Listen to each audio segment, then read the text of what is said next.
This is Matt Hurt at Obsessive Viewer on Twitter with a bonus episode of ObsessiveViewer.com's The Obsessive Viewer Podcast.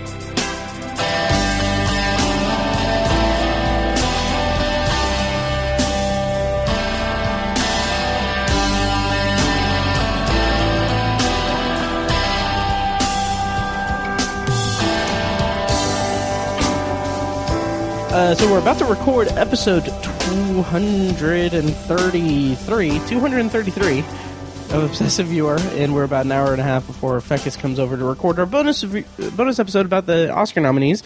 So Tiny's not going to be able to stay for that, so I just want to get his thoughts on the Oscar nominations this year, kind of brief thoughts before we get into our Obsessive Viewer recording.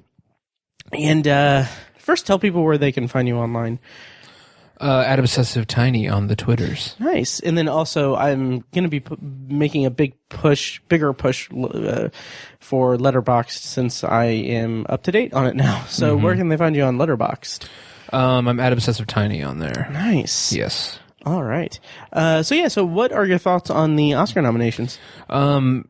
Surprisingly satisfactory. Nice. Because, we've talked about that since we started this podcast, really, about how Oscars are kind of up and down, or they're just weird sometimes. But I feel like this year is pretty fair. I haven't seen a lot of the movies, but based on what I've heard about a lot of stuff, a lot of the movies I haven't seen, I think they did a pretty good job this year. Nice. About nominating people. I am bummed that Wind River, one of my top fives, didn't get any nominations at all. Right. Most notably Jeremy Renner for Best Actor. That really bummed me out. I think he totally deserved a nod. True. Maybe Screenplay as well. Cinematography.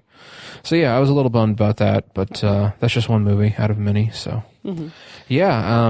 What of the nominees that you haven't seen? This can be all categories, whichever. What stands out as, like, what's your one that you want, like, if you can only see one of them before the Oscars, which one are you going to make a priority to see? 3 Billboards. Oh, nice. Yeah. Interesting. I think did that get the most nominations? No, The Shape of Water did. Did? Okay. Yeah, wow. I think it was Shape of Water, and then Shape of Water and Get Out were like the two big ones. Wow, okay. Which is so freaking awesome. It is. Yeah. That right there, honestly, Get Out getting so much love, even though I haven't seen it yet. Right. I'm hoping to before. Wait, you haven't seen Get Out? I haven't seen it yet. Like at all? No. Really? It's on HBO Go, and I'm is. gonna watch it before the Oscars. So You should HBO go see it. yeah. So I'm that, and then Logan got, I think, an adapted screenplay nominee, which is just completely unexpected. Oh, yeah. And awesome. And, it's not like it's like a Mercy nominee either. It's not like, well, this is Hugh Jackman's last time playing Wolverine, so we'll give him an Oscar nomination. Like, no, it's not that. It's like, this was just a good screenplay, so we're going to nominate it. Incredible. Yeah, it was great. So I'm excited about that. And it's a pretty, it doesn't seem like like there's a clear favorite for a lot of the categories. Like Best Picture is almost wide open. Yeah, I know a lot of people are, and maybe it's just like the Twitter sphere, but a lot of people are just really, really pushing for Shape of Water. Really? And still, like, when I saw it, I just came out of it thinking, like, I don't get it. Right, right. I really don't, but, I mean, to each their own. Yeah. So yeah, I mean, there's a lot of great nominees. I'd love to see, I'm glad that Guillermo del Toro's nominated again. He's such a great director. Jordan Peele for director as well, and then not to hamper or harp on director, but Greta Gerwig, I think I mentioned I've been a fan of her acting for a long time. She's kind of one of the queens of indie movies, and a lot of people don't even know who she is, but I've seen a lot of her work, and I think she's a great actress, and I had no idea she even had aspirations to direct and write and stuff. So yeah, and Lady Bird is one that I'm definitely going to make an effort to maybe see this weekend. I'm probably going to miss that one, but yeah, I will see it eventually. So and P.T. Anderson is one of my top 5 favorite directors, so glad to see him in there, even though I'm not overly excited about Phantom Thread. Really? I mean, I'm bummed because it's Daniel Day-Lewis is claiming it's his last performance ever. Right. He's going to retire, which he said that he's retired before, but he was substantially younger when he retired the first time. So, I think he's one of the greatest actors of all time. And so that's heavy. It would be amazing if he retires and then years go by and someone, like, the movie that gets him out of retirement is a Daniel Day-Lewis biopic. And that'd be like the ultimate role that he plays every iteration of himself. Oh my God. In the movie. That'd be hilarious. Yeah. Oh man. Oh, The Big Sick. Yes. Original super screenplay. Happy about That is so deserved. Mm. What else here? I'm just kind of looking through.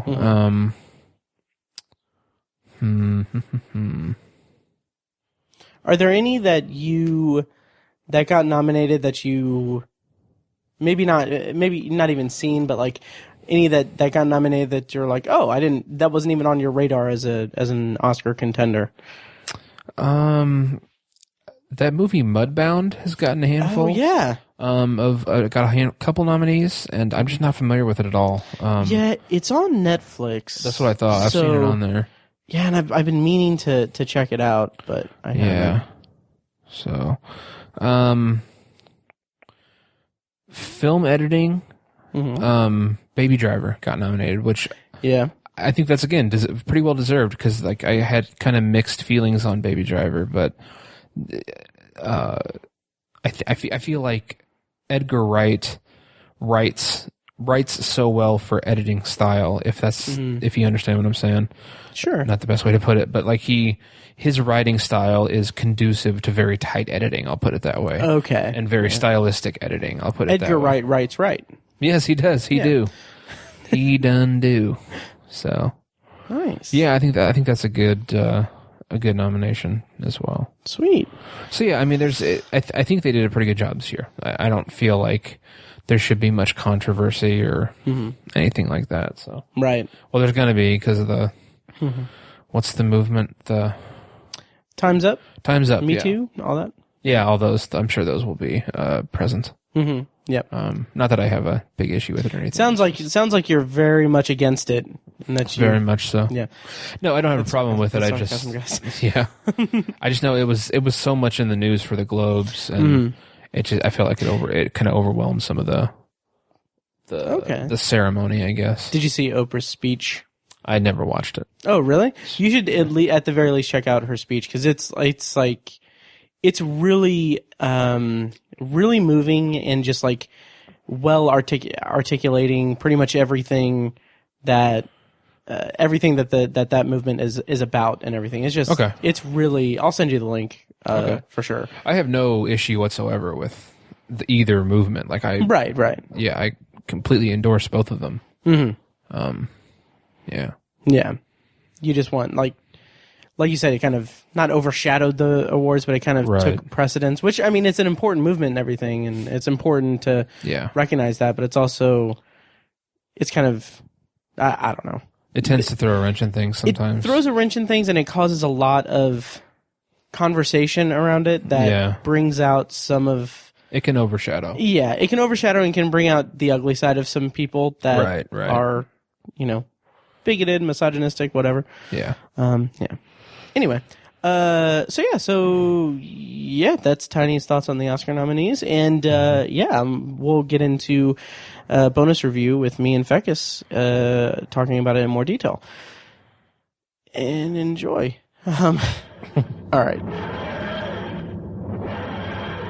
Hello, and welcome to The Obsessive Viewer. We're a weekly movie and TV podcast that covers a specific topic, be it genre, trope, movie, or show, each episode. You can find more of our work at obsessiveviewer.com, as well as a full episode archive at ovpodcast.com. And you can find more of our podcasting work at obsessiveviewer.com/podcasts. And this is a special bonus episode. This week I have Fekkes with me. Hello. Hello. How's it going? Good. How are you? Good. I'm very excited that you're watching Black Mirror and getting some updates on how you feel about it. So I'm excited about that. Are you listening to my bonus reviews also on Anthology? I am not. I'm sorry. It's a lot of cool. Like, I mean, I sit, I take notes, I talk. I'm not well versed in the Twilight Zone. No. I'm doing bonus reviews of Black Mirror. Oh, okay. So I have episodes that are just me talking about Black Mirror. You have so many podcasts; it's hard to keep up. I know. So is that your excuse then? Okay, Yep. That's fine. So anyway, and okay, so me and Tiny and I just recorded a Netflix Picks episode. So I'm going to kind of briefly go through the same spiel that I did with him, but and we talked a little bit about it before we recorded, or a lot about it. But are you going to join Letterboxd? I will probably join Letterboxd. I don't think I'll do Letterboxd Pro, though. Oh yeah, I don't blame you there. Okay, yeah. Until you go back and log every movie you've watched for the last 10 years. Well, I can't do that because I only started watching my list. This is year 3. Oh, okay. Well, 3 years. That's worth it. Yeah, that's good. You're the inspiration. You're the reason I did it. So, well, you know. I love to be a trendsetter. I want to say this though. I did beat out Tiny and Mike for my movies watched. Nice. 165. That is awesome. But Mike, he killed in theater viewings. Yeah. I think I was at 41 or 42. Right. I'm so jelly. Yeah, me too. I'm excited for that 500th. Yeah, that's awesome. Anniversary. That is so cool. I love that he's got that planned out. Oh, me too. For next year and a half. That's great. Yeah. It's just Mike. That's just how it's so him, and that's awesome. And hopefully, hold on. What was your total again? My total was 136. Oh, I beat you too. Let me get some alternative facts here and get in. I want to say it was it? Yeah, I think it was because I remember thinking that it was low. Yeah, it was low, but a lot of. But you've been gaming a lot too. I have been, yeah. I'll by Vegas. I'll have. You don't have to worry about it, dude. I played it. I loaned it to you for a reason. It's Good. fine. Okay. I got other games. You're never seeing it again. Yeah. But yeah, and yeah. So Vegas, that's happening. Yes, it is. Yeah, unless I bail on it again. Oh man. But unless I bail Organa on it. Ha! I like that. Yep. Actually, it's good. Okay. Anyway, yeah. But and the reason I bring that up. The reason I bring that up is I actually talked about this on the previous episode with Tiny, but today I made it my personal goal to, if not in 2019, which is a very long shot, but in 2020, barring some unforeseen terrible event that is unavoidable, I am really, really going to try to go to Sundance. Oh, nice. Yeah. Nice. So that'd be awesome. Yeah, and the reason I bring that up is that if there's a Vegas trip next year or the year after, probably not going to. No, I get it. But yeah, so that is my goal because, like I said, Letterboxd and Twitter, seeing all the tweets from critics that are there, I'm like, I want to go to there so badly. That'd be great. Yeah. Yep. So if you want to go too, save up. 2020 will not happen. Oh, okay. Our plan is to go to the Tokyo Olympics. Oh shit, that is awesome. Yeah, so. Huh, okay, all right. I could see a bunch of movies.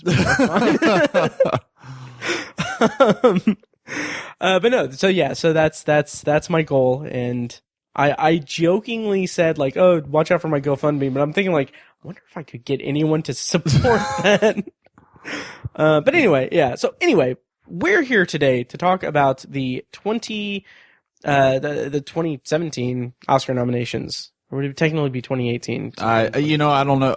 Yeah. 2017. Let's say 2017. Yeah. All these movies came out in 2017. Oscar nominations for the 90th Academy Awards. Boom. There we go.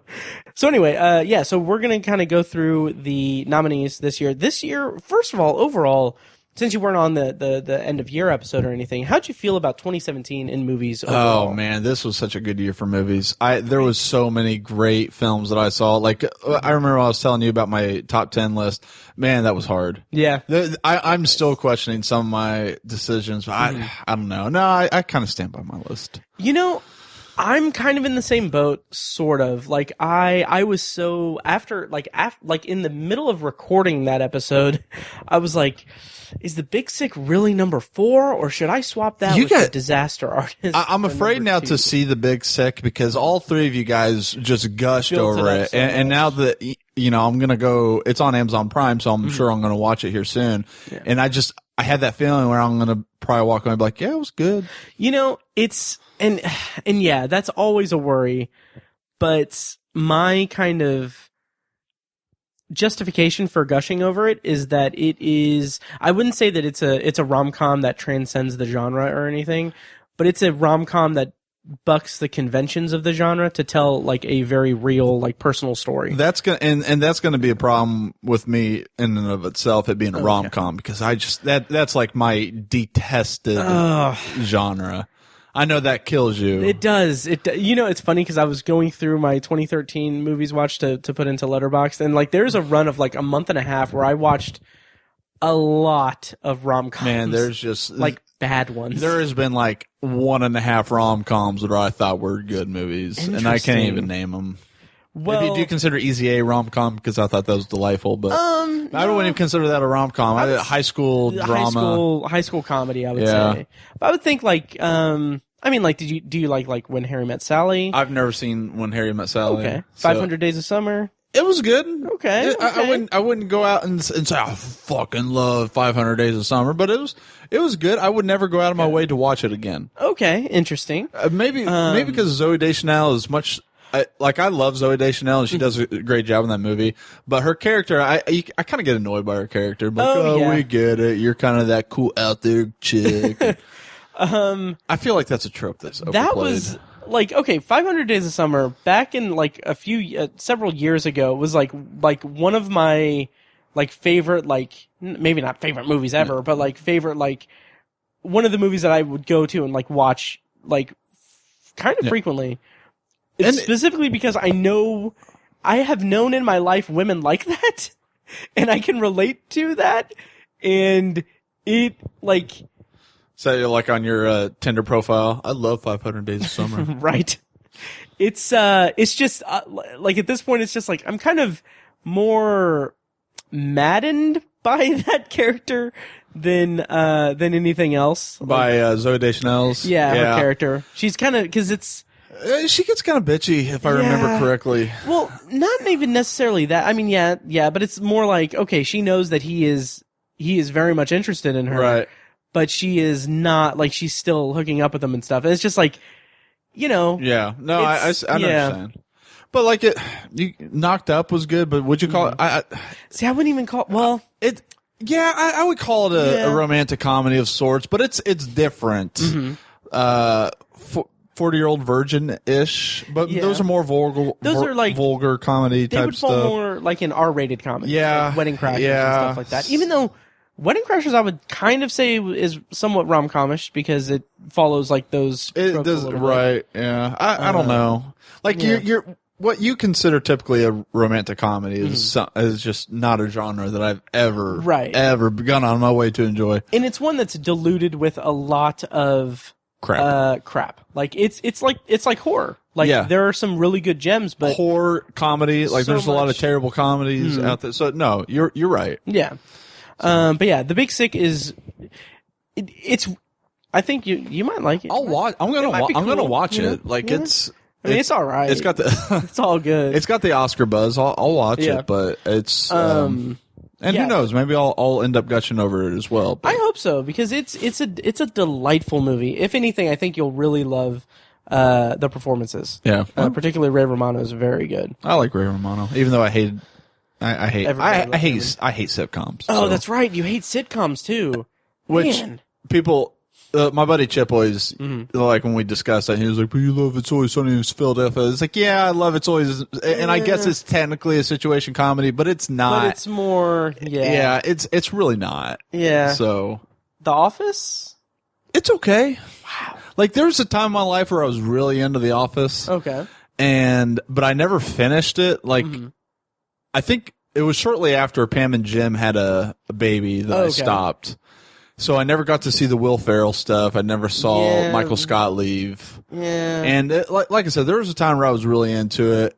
I watched a couple episodes on Comedy Central the other day because they're pushing it big on Comedy Central again. Yeah. And it was okay. Okay. Like I'm never going to, like the people you see always, the internet memes like, oh, you know, I'm 5'12" times I've watched it. Yeah. It's like I'll probably never go back and rewatch. Like I don't go back and rewatch TV series anyway that aren't cartoons. Mm-hmm. So it was all right. Okay. It was okay. That's fair.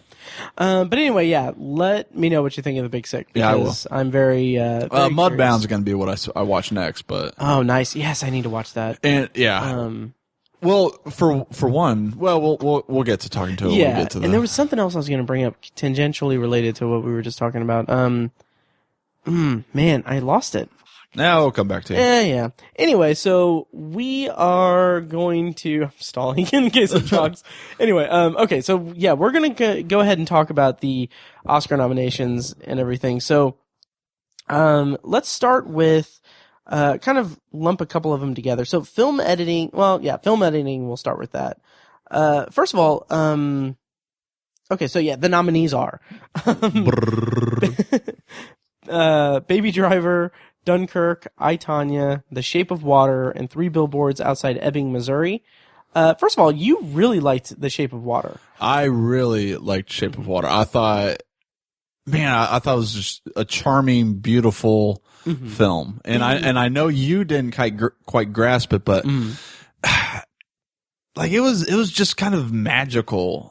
Sure. It's kind of weird way, I guess, for me to say it. Whimsical is better, I think. Whimsical. The characters in it were amazing. Even Michael Shannon's dickheadish character, he was great. Yeah. He stole the scenes, and Octavia Spencer was great in her scenes as well. Like, I don't know, I loved it.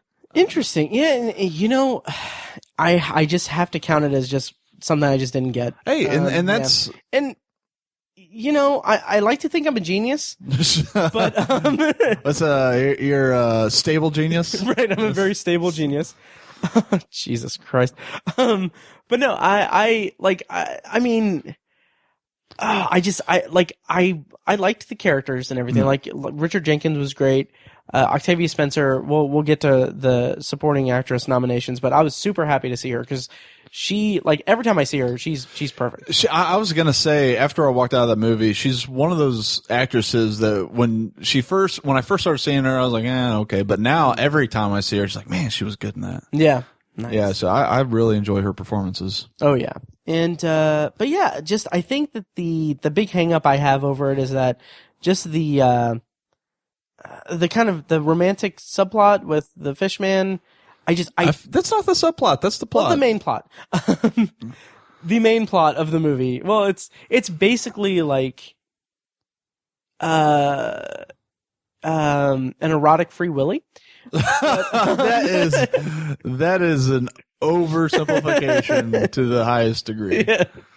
But no, just actually like the romantic subplot is, I couldn't buy into it as a viewer. Like, it's not, that is a movie not for everybody. Like, yeah. I get that. And like, I think that it kind of set itself up to be very difficult to buy into. I mean, it's like in the lead for most nominations and people love it. But I think for me, it kind of set itself up at a disadvantage for me as a viewer because, I mean, it's this mute woman who falls in love with this weird creature. It's like a creature from the Black Lagoon type of story. Right. And I think that I don't feel like there was, for my taste, enough like groundwork laid to have like a communication device between her and the fishman. Like her, I didn't feel like it's such a weird jump to go from like just. I took it as their lack of ability to communicate was what brought them together. Sure. But that's yeah. I don't know. I thought that it was a very beautiful movie, and I was shocked. You expect that from Guillermo del Toro, so. And I was shocked that it was made for less than $20 million. Yeah, that's amazing. That is so mind blowing to me. So yeah, and that's you know. Yeah. Yep. So yeah, film editing. Did you have any other thought? You also saw I, Tonya. I think, have I seen every single film on that list? Baby Driver, Dunkirk, I, Tonya. Yeah. Yeah, I've seen every single film on that list. I, Tonya was fantastic. The way it was cut together, I definitely see that, how that got nominated for Best Film editing. editing. Yeah. I don't get 3 Billboards in that category. You know, I don't know. I don't know either. I could see with some of the way that the narrative kind of shifts around, like there's some characters that I could see that being like needing some editing flair, I guess. Maybe. But I don't know. Like, 3 Billboards is kind of a straightforward story for me. yeah, I guess. I'm thinking more like the voiceovers that happen later in the movie and how they can relate to what's going on and everything. But then again, it's not like it's flashing back. It's it's written in the script. Yeah, I don't know. I'm just astounded by still just so impressed by the scene where the long shot scene. The long shot. Yeah, no, that was great. That was a great scene. And I'm a sucker. Not any cuts in it. But yeah, right. It's cinematography. Right.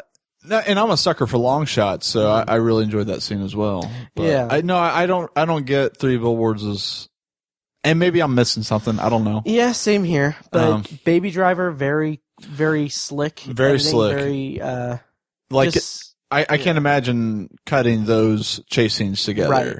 And like, I feel like that, Baby Driver, Dunkirk, and I, Tonya are all in that same camp where it's like, they all have very intricately, the interwoven sequences. Especially I, Tonya. Did you see I, Tonya? Oh, yeah. Man, those figure skating sequences were fantastic. Oh, yeah. And like, they could have been cheated. Like, they could have shot around it and everything, but sure. It's like, oh man, it's like I was very much involved with what was going on. Like I Tonya does a great job of keeping a good pace like through a lot of the movie. Like it's a quick pace, especially going back and forth between her domestic relationship with him, and so yeah, the way they just wove all that story together, I thought was fantastic. Absolutely. And Dunkirk. I know you found it jarring the way it was edited together. I did too at first until I grasped it, and then I was really digging it. And see, that's one that I'm going to have to watch again. I bought the Blu-ray. I haven't had time to watch it. I'm going to buy the 4K Blu-ray because I'm better than you. Oh, look at you! So, I'm gonna. Man, I'm behind on my buys. I need to go. Oh yeah, I've been buying a lot because I've been really getting into digital copies, and that's like. I'm such an old man when it comes to that. I mean, if you want to throw something at me, that's fine. But anyway, no, it's funny because I bought Blade Runner 2049 and I posted it on Instagram saying like, oh, my recent purchase. And then like I tagged it, hashtag Blade Runner 2049. Within 3 minutes, some random person commented and was like, hey, can I get the digital copy if you haven't redeemed it yet? Are you serious? Yeah. I'm like, dude, pay me $15. Right. And yeah, calm down. Right. Yeah. Like, I just thought, like, okay, you don't even have the decency of being a listener to my podcast. Right. If you are a listener and you did that, I'm sorry. It's yours. But no, it's not. I've already redeemed it. I've already redeemed it and watched it twice. Fair enough. And yeah. So anyway, film editing. Yeah, good stuff. Other than 3 Billboards, I don't see. I'm not going to be disappointed who wins that. Yeah, and for as much of a disconnect as I had for The Shape of Water and how much I wasn't too keen on it and everything, just like the way that it brings you into this world, like this kind of, I don't want to say alternate 60s or anything, but like this. I mean, it wouldn't be completely inaccurate. Right. You're talking about it, like, you can still, like, even though I couldn't buy into the relationship, I could buy into this secret facility and this fishman thing. And the scene where it goes to her singing, and yes, so I loved that was beautiful. I loved the way that was cut into it. Mm-hmm. So I thought if anything alone, that whole sequence got the nomination for them. yeah, and like I love that, like the way that scene is composed and the way that it's edited and everything. I love that, but in the back of my head, I'm just like, this fish guy doesn't know what the fuck is going on. Like it's yeah. Anyway, do you want to move on to the next Are we picking a hopeful winner on these, or I mean, it's up to you. We can. This is all out of whack, but well, I'll save that for Best Picture. But yeah, we can. Yeah, you can throw out a thing. Well, if I'm going for hope, what I think will win, I think Baby Driver. Because honestly, I think that one probably deserves it in the end. So sure. But any of them but 3 Billboards, I'd be okay with. Yeah. I don't know. I think maybe I, Tonya, or The Shape of Water. I'm terrible at picking. Like, I used to do an Oscar pool. Yeah. Yeah, like I did it. You were in it at one time, right? I joined the one where you ended up just giving the money back. Oh, did I do that? Yeah. Oh, wow. Yeah. Oh, I forgot about that. But yeah, I mean, like, I was into it for a couple years, and I'm like, I'm terrible at it. Yeah. And it's way too much work. And, yeah. But anyway, so I'm terrible at picking it, but I do need to rewatch Dunkirk, like, just because, like, I loved it. I loved it enough to buy it, but it was still just like you said, it was jarring for me. Right. So, yeah. So, visual effects. Now, when we were having our conversation before, I had forgotten what I was going to say, and I think the point that I was going to make was that I wasn't sure if I wanted to move The Big Sick from number 2 to number 4 and put The Disaster Artist at number 4. Wait. Yeah. Move Big Sick from 4 to 2. And Disaster Artist from 2 to 4. Yeah. And then I even had some thoughts, like while we were talking about it on the episode, thinking that, like, do I really want Blade Runner to be my number 1? Because I really loved The Big Sick. And then, like, my, not rationale, but my, like, I made peace with myself on that because I watched Blade Runner 2049 twice after buying it. Yeah. And, like, man, that movie, like, I can't wait to watch it again. It's so, like, it's so stunning to me. Like, it is. It's, like, my kind of, I had, like, my reasoning for having it at number 1 was kind of twofold. One was that it is magnificent. It's my favorite kind of science fiction. And the other thing is that, like, didn't perform well. Like, it didn't, like. that was, yeah. But you know what? I think I could have called that. Yeah, I mean, in retrospect, yeah. But, I mean, I would think with Denis Villeneuve, I thought maybe his name would have carried some cash, but he's not mainstream yet. Like, amongst film people, sure, yes, yeah. he's fantastic. But you go to the average person and you're like, do you know Denis Villeneuve? No, who? Well, I want to exist in this world where everyone is aware of, like, the more talented people in Hollywood. But yeah, I don't know. At least it didn't underperform as much as Dark Tower. Anyway, so visual effects. Visual effects. So, Blade Runner 2049, Guardians of the Galaxy Volume 2, Kong Skull Island, Star Wars The Last Jedi, and War for the Planet of the Apes. Of these movies, I have not seen Kong Skull Island. Have you seen? I've seen them all. All of them? Nice. How's Kong Skull Island? It's entertaining. Okay. It's fun. Yeah, I had a lot of fun with Kong. Nice. I know that it's connected to Godzilla. Well, they're trying to do the whole Monsters Universe Right. thing, and so the very end of the movie, they do what, you know, they had a tag on the movie. And it was a fun tag. Okay, so it's not like plot wise. I'm not going to have to go back and rewatch Godzilla to really the tag just kind of introduces the viewers to the concept of Mothras in this universe, that Godzilla is known in this universe, stuff. So Kong was a lot of fun. Nice. I'm on the fence about purchasing it. I love Godzilla. I like that. Oh yeah, you did love Godzilla. I absolutely loved that movie. I thought it was fantastic. I haven't seen it since the theater. I have. I've watched it several times. I didn't love Kong as much as I love Godzilla, but it was still a really fun movie. Like, it was good. And John C. Reilly in that movie. Yeah. Fantastic. The trailers made it look like it was. Yeah, he was such a fun character. Nice. And I love him. John He's Goodman. amazing. John Goodman did a great job. Like, everyone does a fantastic job. And Brie Larson. Mm-hmm. And man, yeah. I was thinking Tom about Hiddleston. this. I mean, it's got everyone in it. Nice.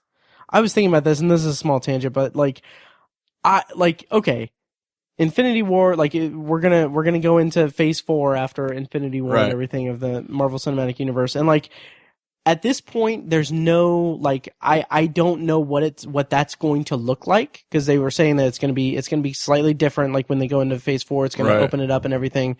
No idea what that looks like. I have all the faith in the world that they'll do it, but yeah, at this point. Yeah, but, like, even if I didn't, like, Brie Larson as Captain Marvel, I don't know anything about Captain Marvel, but that's the character, right? Yeah, Captain Marvel. But, like, casting her, like, that is going to be so I love great. She's perfect casting for that. She's amazing. I love her. Oh, yeah. So I'm really excited for that. But yeah, so as far as visual effects for these 5 movies, because I haven't seen Kong Skull Island, you've seen all of them. They did an amazing job. Like, there's nothing that's not visually stunning. Like, the island is stunning.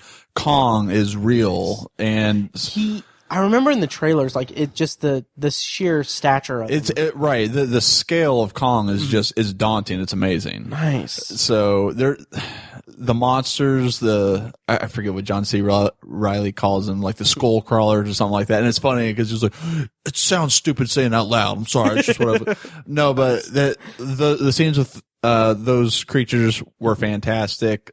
Like, it's a visually stunning film all around. But is it visually stunning enough to beat out Blade Runner? Because I kind of feel like Blade Runner is... No, Blade Runner is just such a specific visual tone, and it's awe-inspiring. Yeah.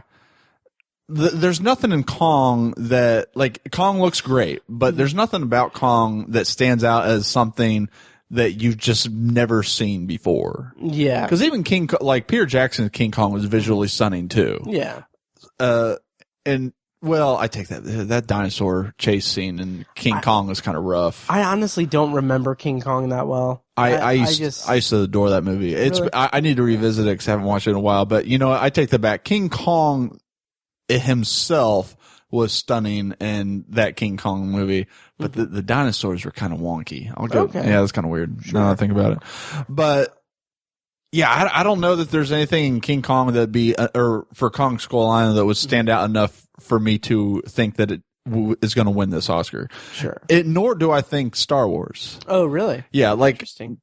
Well, I feel like as far as the Star Wars film's concerned, this one didn't rely as much on visual effects as like some of the others.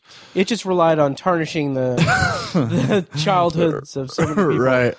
So Star Wars was fine, and there was nothing wrong with it, but nothing stood out to me as just blew me away. Like it was everything I expected Star Wars to look as good as it did. So there was nothing for me to escalate it to jaw dropping. Like the only scene that I could think of that really would just like caught me with my jaw on the floor was the light speed suicide. Oh yeah, that was a really awesome effect. But yep. People okay. I have a gripe about people calling things plot holes when they can't suspend their disbelief. So like okay. Anyway, people say like, "Oh, that's a plot hole," because if that was possible in Star Wars, why didn't they do it all the time? Like, okay, because it's sacrifice. Like, just stop. Okay, yeah. You can sit there and watch a movie and spend hours nitpicking every little thing. Great, just stop. If you have that problem, okay, fine. But anyway, moving on. Yep.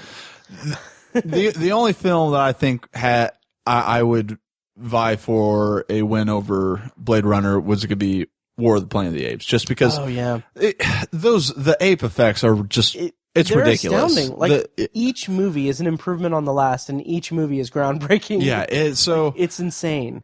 I want apes to win. So I would pick apes. Interesting. See, okay, so I splurged and I bought War for the Planet of the Apes and Rise of the Planet of the Apes on Blu-ray because I hadn't owned them before, which I was kind of peeved because the packaging was kind of messed up. So like it's kind of broken a little bit. Oh, sons of like bitches! The discs are fine, but the packaging is not. But I watched it all. Unacceptable, anyway. Right?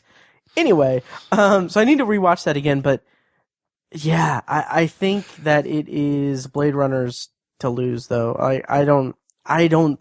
think that the visual effects in Blade Runner 2049 are such a step above, not even necessarily a step above. It's just that they're so tied to the feel and tone and the atmosphere of the movie that you can't. I agree. Mm-hmm.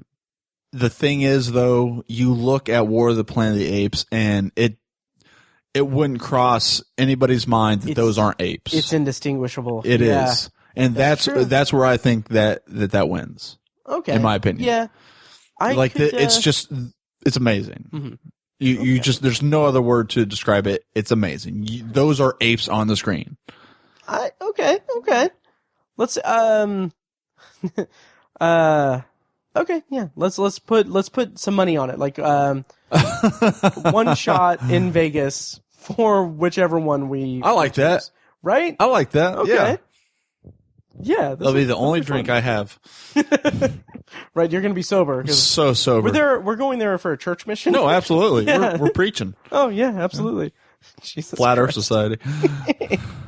Oh, God. Oh, yeah. Is it the Earth not flat? No, it is. Okay, no, good. Yeah, we're going to tell people about it. Yeah. Right. Sheeple, man. They Jesus. Oh, my God. If any flat earthers are listening to this, stop. Why? I'm woke, man. Woke AF.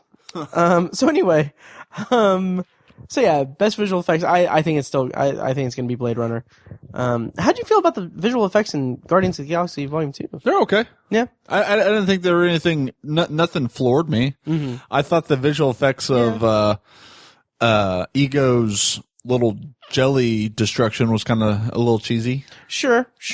But not bad. Like, it didn't take me out of the film. Mm-hmm. Like, it was great. It's a Marvel film, but it was nothing that unexpected. Out. Yeah. It's like Star Wars to me.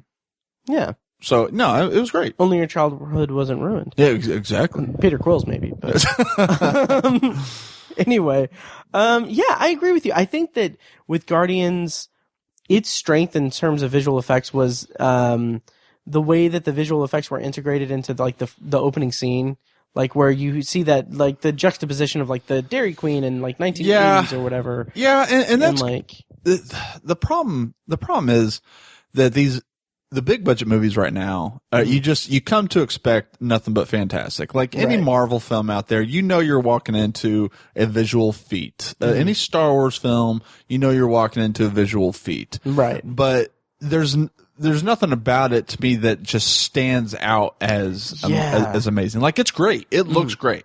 But I expect that. Mm-hmm. There's nothing there that just, like, I didn't look at Ego and be like, man, that's a living planet right there. Yeah.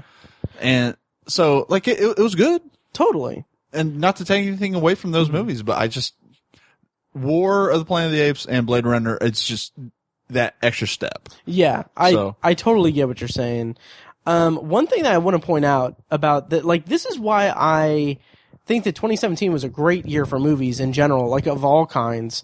Visual effects, we have 5 movies that 4 of which I saw and loved all 4, and then Kong Skull Island, which you spoke highly about. Like, visual effects usually, like, it's such a relief that we don't have like the quintessential like, oh, Transformers, right? Yeah, like kind of like all of these movies are movies that aren't just visual effects achievements. It's like they're legit good movies. Exactly. It's so refreshing to see that they don't have to like say like, okay, well, Michael Bay here, go ahead and do that. So let's see, sound mixing, sound editing. I don't know what the difference is, to be honest. Me either. Yeah. Some of the technical ones, sure. Yeah, but what I will say is that this is interesting because I don't know if this would be technically sound editing or sound mixing or score, but Dunkirk is nominated for both of the sound ones, and like, I mean, I guess it would be score because the ticking clock kind of sound effect, that's part of the composition of the score, I think, but I think just the sound of the engines and shit. Yeah. It's cool. Right. Yeah. It's just one of those things I can't speak intelligently about, like this sound mixing or sound editing. Right. I can tell you that I thought the sound was great. Right. And so I'm not an expert in all things. Well, let's get to one that you are an expert in: costume design. Yes. Absolutely. Yeah, nothing. There's a double knotted thread on that dress. Right. Not that we're belittling. Right. Yeah. Sorry. So it's just Fekkes maybe. But I'm not. Which is funny. Like I forgot that Beauty and the Beast was released this year, and it apparently was like one of the biggest it was box huge. Office smashes. Yeah. It was great too. I thoroughly enjoyed really? Beauty and the Beast. I didn't get around to seeing it. Oh man, yeah. Well, what are the nominations for costume? Costume design is Beauty and the Beast, Darkest Hour. Have you seen that? No, but I really want to. I'm very curious to see it. Phantom Thread, The Shape of Water, and Victoria and Abdul.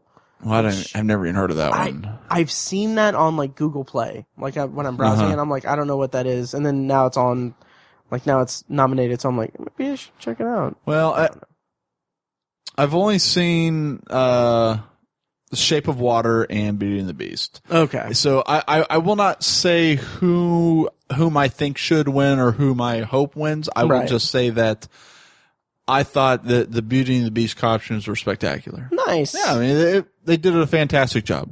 Very nice for old French outfits. Sure. So yeah, I mean it was a visually stunning film, and the look and feel was genuine. So nice. And then again, I guess you could say the same for Shape of Water, but I just.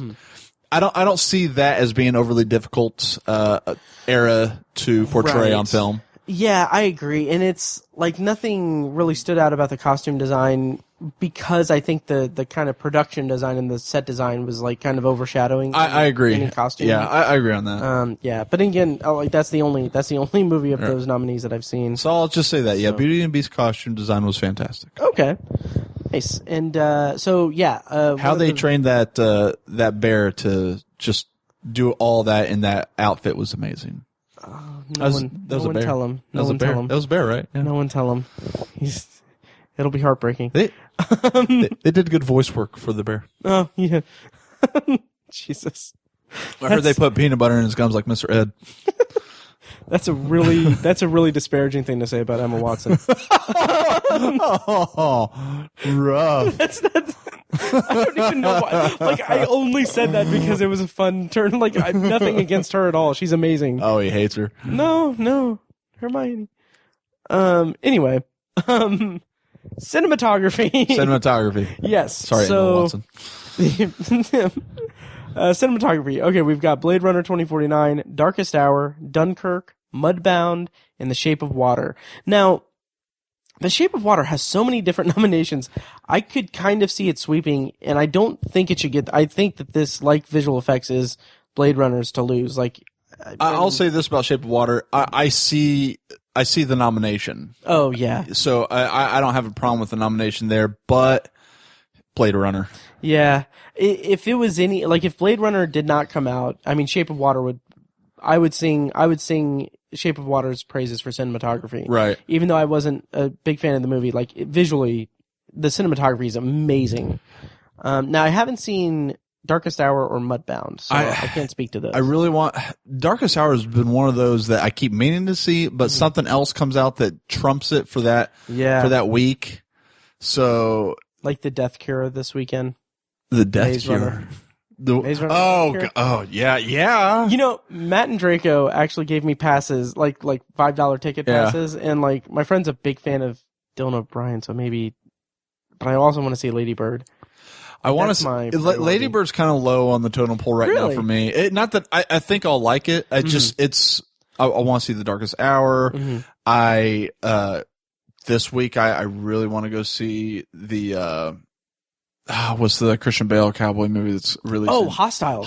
Hostiles releases Friday, and that's trumping. I'm seeing it Saturday. I'm sorry. You know, I saw a trailer for that before I, Tonya, and it wasn't even. I had no idea what it was. I've been following it for a couple months now, and I've been wanting to see it. Interesting. So I'm gonna have to choose it over Darkest Hour. Mm-hmm. Nice. It's just one of those things. Sorry. Yeah. Sorry, Gary Oldman. Right. I think I'm really anxious to see Lady Bird just because I know it's a coming of age story, and I'm such a sucker for those types of movies. So, no, but I agree. I think I like Blade Runner for this film, And the only thing I know about Mudbound is what I've read for the plot description. So I'm really curious to see how cinematography can play such a big role given what I've read from the plot. So I'm curious to see it, and I'm looking forward to it, and I'll probably watch it probably in coming days. Nice. But yeah, Blade Runner is just, it was too good. I can't picture anything else taken over for cinematography. I really can't. And it would be such a nice, I mean, great. It would be worthy of it. Like it would be worth it to get it. But like, it would be just so nice vindication for the movie. Right. If it doesn't win, like if it doesn't make an impression on the Oscars, like I feel like it's, I want it to have like it made money. It made money international. Like China's big in the markets. Okay. See, I thought like that it or not, just Transformers killed. Yeah. China loves the Transformers films. Yeah. But China's one of the biggest markets these days, and it was financially viable in the end with the foreign markets. See, what we need to do, but is it's not enough to. It's not enough to validate. I feel like with the American audiences, nobody saw it. Yeah, it just it kills me. Yeah, me too. And to to make sure that China isn't as big an influence and everything, we need to build a wall. That's a good idea. Like a great. A great wall. A great wall. Yeah. Yes. To keep out the Huns. Right, yeah. That is accurate.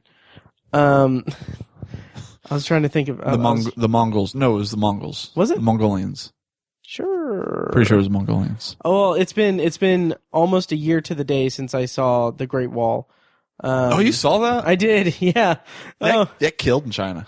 Did it really? Oh, it murdered in China. It made all kinds of money. Okay, and to be fair, I want to say that that's due to the director, because the director is like a huge name in China. Like, oh, really? Yeah, I don't remember his name, but like the movie on its own, like that, it wasn't terrible. It was just forgettable, and it looked forgettable. Yeah, and I like Matt Damon. Yeah, me too. But yeah, it killed in China. Wow.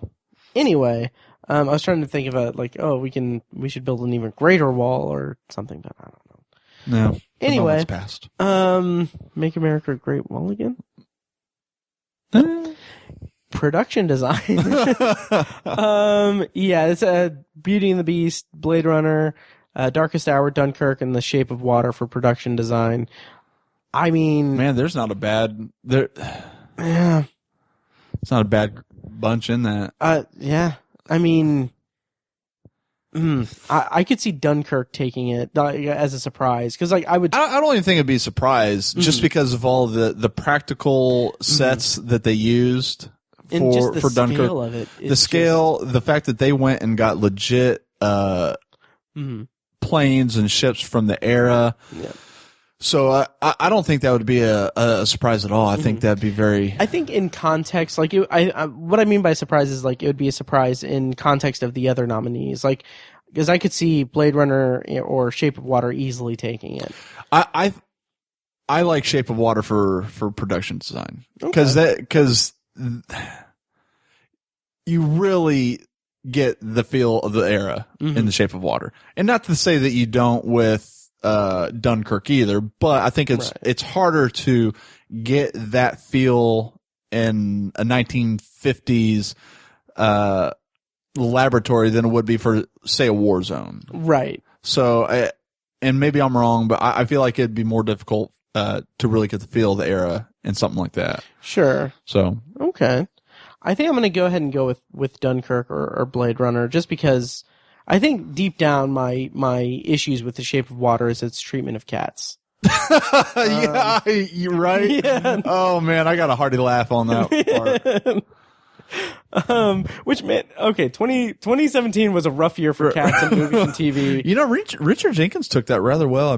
I feel. Yeah, I do too. Yeah. I mean, I was surprised how well he took that. Yeah, I mean, I was crying in the theater. But funny story, tangent. So many moons ago, when Christmas Vacation was releasing. Okay. So okay. my parents were divorced at the time, and me and the brother and the sister were going to go spend Christmas at my biological father's house, which upset my my mother because she didn't get to spend Christmas with us naturally. So my mom's a big cat lover. And so my stepdad is like, hey, you know, I know you're down in the dumps. We'll go see this funny comedy. It'll be great. And she's like, okay. So they get to the part where the cat gets electrocuted underneath the chair, and my mom just was bawling and had to leave the theater. That's amazing. Now she loves the movie, but at the time, it was too much for her. Oh, that's amazing. Wow. Yeah, I feel for her there. Right? It's yeah. But yeah, I mean, you know, cats were endangered in It. They were. That's right. Yeah. And also, let's not speak of Stranger Things season 2. Have you seen that? Oh yeah. Yeah. Yeah. Yep. Got him. Got him. Yep. Forgot about that part. Justice for Muse. But yeah, and just I thought that there was another thing. Dart is. I was trying to think of the creature's name. D'Artagnan, because they're like Three Musketeers. Right. Yeah, I'm gonna go with Dunkirk. I'm gonna go with Shape of Water, and honestly, I hope Shape of Water gets it because I feel it's very deserving. I do too. I'd even be okay with Beauty and the Beast. Okay, interesting. Depending on how much was green screen, how much wasn't. Oh yeah. Yeah, that's a good point. Yeah. So, by the way, when I edit this, I'm gonna make a note of everything so that we know when the Oscars happen how much each one owes in terms of shots. Okay. Yeah, we can do that. Yeah. Like the entire thing. Oh yeah. Okay, cool. I'm down. Yeah. Oh, that's gonna be a disaster because I'm terrible at this. Anyway. Oh, did I tell you? I don't think I mentioned this in the thing, but I'm honestly thinking I mentioned this on the episode I just recorded with Tiny. So it's good to break it to you here. The first week of June when we go to Vegas is the week of that weekend is PopCon. So I actually think I might leave a day early. That's fair. Yeah. That's fair, man. Yeah. Okay. We get back on Friday. I'll still be able to go to PopCon. Okay, good. I'm off for when we get back from Vegas, I'm still off for like 2 or 3 days. Nice. So I'll be able to go to PopCon. Oh, good. Yeah. Yeah, I took off that Monday after that because I mean Vegas, PopCon, I'm gonna be dead. Oof. Oh yeah. Yeah, that's a long week. But gonna have so many more listeners with all the promo cards I'm gonna give out. So best original screenplay. So here are the nominations. Original screenplay: The Big Sick, Get Out, Lady Bird, The Shape of Water, and 3 Billboards Outside Ebbing, Missouri. Now I haven't seen Lady Bird, but I've seen the other 4, and I am so excited and happy about this lineup here. I'm excited that Get Out is getting so much love. Too. For a movie that came out so early in the year. Right, because that was a February release? Yeah, February? Not only that, but also a genre movie, so it's horror, comedy mixed together. Right. And I was so happy. But I think the fact that it hits on so many current notes plays a big role too. And Absolutely. so I was so happy to see Get Out get so much love. Oh yeah. Because it didn't make my top 10, but I thoroughly enjoyed it. It was a great film. Yeah. Yeah, God, and I rewatched it because I bought it digitally, and God, it's a movie that invites repeat viewings. Yeah, it definitely, because there's gonna be things that you missed in a movie like that, and every actor in that is just on fire, spot on, amazing. So let's see. So yeah, I'm excited to see Lady Bird. I know you haven't seen The Big Sick, and I don't want to inflate your expectations, but maybe the greatest movie of all time. Oh yeah. Yeah. Beats Dark Tower. Phantom Menace. But no, The Big Sick. I'm so. I think I might be like this is going to cost me a shot in Vegas, but. The Big Sick, I'll put my hat in for The Big Sick because that is a story that is so. The story as it's told, it's obviously based on Kumail Nanjiani and Emily V. Gordon's honestly courtship. Given that little tidbit of information, could be adapted screenplay, adapted from real life. You know, it could be. I suppose. Just saying. Though he adapted a true life story. That's fair. That's fair. And I kind of hope that if that's the case, then there's some like woman somewhere who fucked a fish man. And it's like, okay, you stole my life story. I'm going to. It should at least be adapted. So I've only seen 3 Billboards and Shape of Water. Shape of Water. Well, wait, no, I've seen 3 then. Shape of Water, 3 Billboards, and what? Get Out. Get Out. So I've seen those 3. I think Get Out would be a pleasant surprise. I don't see it winning. What I do see winning, I think 3 Billboards is going to win. I think it's getting so much buzz right now, and we'll talk. I think we'll talk about it a little bit more at Best Picture time, right? But I really think that's going to be 3 Billboards. And yeah, because I think, like you said, we'll talk about it at Best Picture, but I think I liked it a little bit more than you did, or than you came off in our conversations of it. We'll talk. Yeah, we'll talk, but like even that, like I still didn't love it. Like it wouldn't have made my top 10. I don't even know if it would have made my honorable mentions because I found some parts of it a little problematic, but the script, like the screenplay, like even just at a dialogue level, was just really sharp and really, really strong for me. Right. No, I agree. And it's a very intriguing story. I just think it missed some notes for me. But I think it'll win this. And I don't necessarily think it shouldn't. Okay, sure. So, and that's without seeing the other films, right? So I recognize people's love for it. Okay. So I won't have a problem. Hell, if it wins almost not all of them, but if it wins a lot of the awards it's nominated for, I'm not going to be upset. Sure. So okay. And so yeah, I say Big Sick, you say 3 Billboards. I say 3 Billboards. Yeah, and now let's talk about like one that I'm very excited about, adapted screenplay. This is an interesting category this year. Okay, so adapted.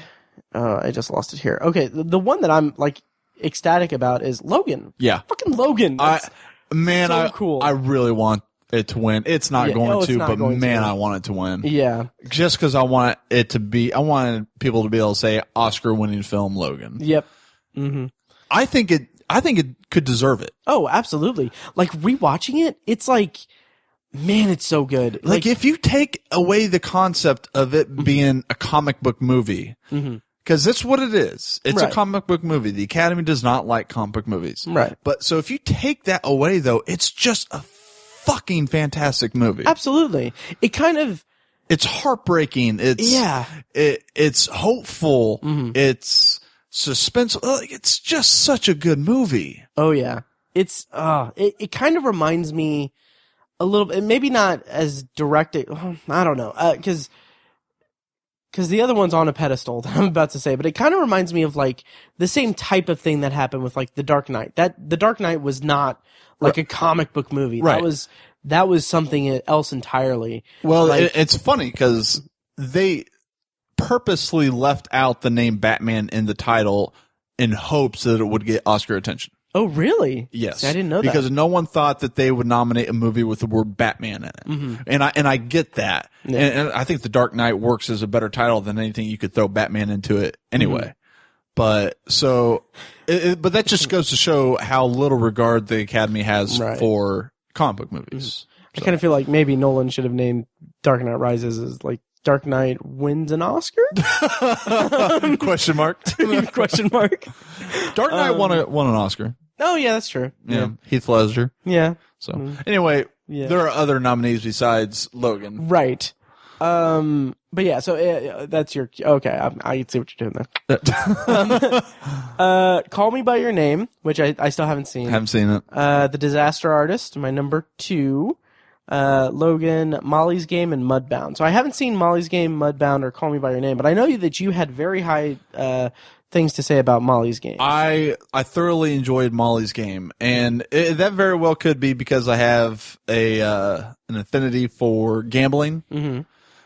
And No. Right? And for Jessica Chastain, which I love her, and she does an amazing job in this film. Nice. So there wasn't anything for me to not like about Molly's. Idris Elba, he was amazing in it. So, and reading up on the actual story, it actually is very true to actual events. Okay. So to me, that's something else that makes me enjoy the film even more. Is it adapted from a book? Or Her book. Okay. Her book, which is called Molly's Game. Oh, okay. So, and it's all pretty true to form. Like Idris Elba's character is kind of like a combination of people, which they do that often in movies like this. Right. But no, and it's Aaron Sorkin's first directorial debut, which shocks me that you haven't seen it because of that. Because you and Tiny have been Aaron Sorkin. We have been, yeah. And I think it's just there's so many other movies out, and it's got that typical sharp dialogue that he always has. And for a directorial debut, very good. Like it's nice. Paced fantastically. That sounded awkward. It's very. Very well done pacing wise. Okay. It starts off quick and it doesn't really slow down. Nice. So and everyone puts in a great performance. Kevin Costner, whom I've defended for a long time. Yeah. I really like Kevin Costner. I've been kind of back and forth with him. And that's fair. And I get people's complaints. But he does a really good job in this movie too. Okay. So had a lot of fun in this movie. Okay. Oh man. Scott Pilgrim. Oh, Michael Cera? Michael Cera. Is he is in the movie? Yeah. Really? Oh, I had no idea. So Michael Cera plays a character called Player X, who is based on Tobey Maguire. Okay. Interesting. Tobey Maguire apparently is a huge dickhead. Really? Yeah. That's interesting. Right. That's really Tobey Maguire was apparently a prominent player in Molly's games when she was based in L.A., along with like Ben Affleck and some other high-profile people. And see, what's interesting is I don't know hardly anything about the plot, so this is all kind of eye-opening to me. Yeah. Like be as vague as possible because I want to go in blind, but I'll check anyway, it out. just suffice it to say that there's a big turn with Michael Cera's character. Okay. And you go back and you read up on like how Tobey Maguire is, and you're just like fucking prick. Wow. Man. And like there's a part that happens in the movie that just really solidifies Michael Cera's character as being just like, you're just a fucking terrible person. Really? And the girl Molly, I can't remember her last name. It's Segame. Idiot. But she's like in the book and in interview, she's like, that happened. Wow, man, that makes me excited for a couple of reasons. One, I love shitting on celebrities for them being dicks. And two is I'm very curious to see Michael Cera, because I haven't seen like any trailers or anything. Very curious to see how Michael Cera does like in like the Sorkin dialogue. Good. He does great. That's amazing. Yeah. It was a super good film. Nice. It kind of makes me want to read the book too. And yeah, it was interesting. It just an interesting story all around. Like it's a fascinating story. Okay. It turns out Ben Affleck is a hell of a guy. Nice. Yeah. Oh, that's good. Yeah, she talks about Ben Affleck as just being the sweetest human being. That makes me happy. Right? Because I've always liked Ben Affleck. Yeah. So. He's the kind of he could be like the prototypical like movie star guy. Right. That like has an excuse to be an asshole, but it's isn't. so nice that he's not. I love hearing people that I enjoy actually being decent human beings. Absolutely. So. Anyway. Yeah, I think that would be a fun double feature for Molly's Game and Gerald's Game. So. Oh, no, Gerald's Game. Different. What's that now? What's Gerald's Game? Oh, Gerald's Game, based on the Stephen King novel, is on Netflix. Mike Flanagan made it. Yeah. Yeah. Don't know. The woman that's tied to the handcuffed to the bed, her husband dies, so she's trapped there for like a weekend. That sucks. For like a long time. It's really good. It was one of the two of the at this point 3 Stephen King adaptations. You know, Gerald's Game, 1922, both on Netflix, and then It. Yeah, the only those three. Good. Yeah. Those three. So Idris Elba was good in Molly's Game. I would be okay with Molly's Game winning it, but I think I really want Logan. So I'm gonna say Logan out of pure love for the film. You know, and for the sake of conversation and for to be different, I want Logan to win. It's not going to win. I want it to win. It's not. But I would also love to see The Disaster Artist win.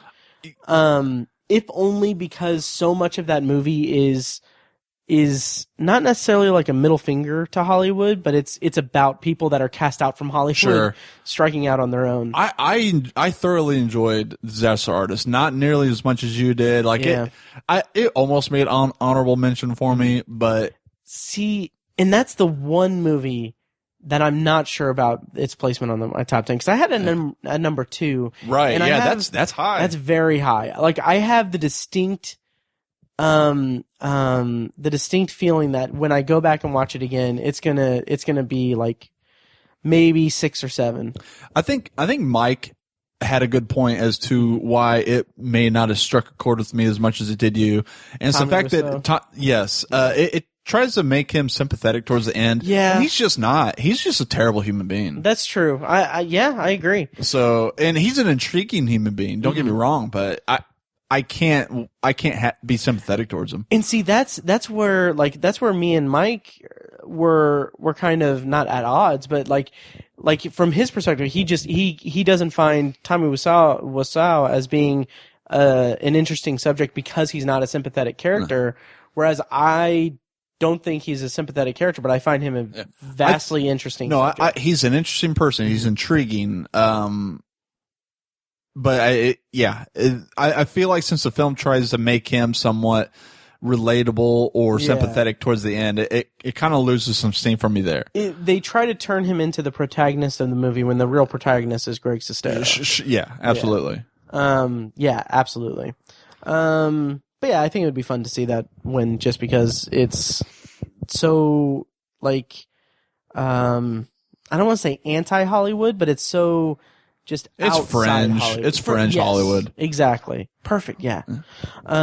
So that's adapted screenplay, animated feature film, Coco. Yeah. Where did Boss Baby come from? Right. Okay. This is the second time that this reminds me of the Lego movie. How that got snubbed for a nomination. And then you're not going to nominate Lego Batman? Right? Lego Batman was a great movie. Yeah, and I haven't seen The Boss Baby because I don't want to. I have read a very intricate description of the events in Boss Baby, and let me tell you, that sounds like just a complete mind fuck of a ridiculous movie. First of all, I'm very curious. Where did you find yourself where you're like, I'm going to spend so much time reading a very intricate... It was on Honest Trailers. Oh, okay. Gotcha. So Honest Trailers did a piece on it, and it got me curious. Okay. And it's... Yeah, well, and that's the thing, like... I feel like they just randomly pick animated movies I kind of feel like that's close to what it is, probably, because, like I said, I haven't seen The Boss Baby. I don't want to revise my top 10 list again, so I haven't seen it. I did actually make the joke. I don't think I put it in I said it in the episode, but I tweeted and said that, like, when I was compiling my top 10 list, I was like, well, it's going to be tough because I don't know if I should put Baby Driver in my top 10 because then I don't want to have two baby movies. And to be fair, Baby Driver did not have Alec Baldwin voicing a baby. They did not. So, you're correct. Yeah. But by the end of the day, neither one of them made the top 10. So, yeah. But, yeah, and like the Lego Batman movie, I mean, I liked it more than the Lego Movie. I did too. I had a lot of fun with it, and with an anime movie, that's what you're looking for. Yeah, you're looking for just just a fun, great, good time at the movies. And like in terms of like, I don't know. See, and that's the thing. I don't know what criteria they use for animated film, for best animated film. Right, like, nor I. But there's never more than like 3. Right, except for now there's 5. But that's fine. Is there? Yeah. The Boss Baby, The Breadwinner, Coco, Ferdinand, and Loving Vincent. I'm sure Ferdinand was pleasant. I had no desire to see it. Yeah, me neither. Yeah. Like John Cena is in it. That's cool. I like John Cena. Right. So, yeah, but just not enough to John Cena. You can't see me. No, it's Coco. I don't think anyone's under any delusion that it's not going to Coco. Oh, absolutely not. Coco, it was my number 2 film. Mm-hmm. I adored it. There's nothing like, if you didn't like Coco, I feel like you're just saying that you did, just be different. Yeah, you're being a contrarian. Right. That's there's something in that for almost everyone to like. That's an amazing film. Yeah, even if you don't like it, I feel like you should be able to recognize its strengths. Unless you're just one of those people that have to be outraged about everything. It's like, death, that's not Christian. That's not the Christian heaven. Something ridiculous like that. Like I could see some. This movie slanderizes guitar players. Right. My wife left me for a guitar player. No, look. Looking at it objectively, no one can tell me that that's a bad movie. Right. Yeah. So, it is. It's Pixar at its strength. Absolutely, at its best. Yeah. And I kind of feel I don't know enough about Loving Vincent, but I feel like that might be kind of. I don't know anything about Loving Vincent. I feel like that. Maybe this is just the impression I get from just like the Twitterverse and everything, but I kind of feel like that's more of like an artistic kind of achievement. It's not like animated film, right, kids movies. So I kind of wonder if maybe that'll sneak in. But yeah, and we'll see. Like I can't. Well, I mean, Coco may be one of my favorite animated films of all time now. So yeah. So pending a rewatch, I would agree with you there. Yeah, it's stunning. I feel like I should have had it higher than The Disaster Artist. Like I should have had The Disaster Artist lower. Man. It's going to end up being an honorable mention. Yeah. God. Okay, score and song. I mean, I don't know enough about the songs. Remember Me, I think would get it.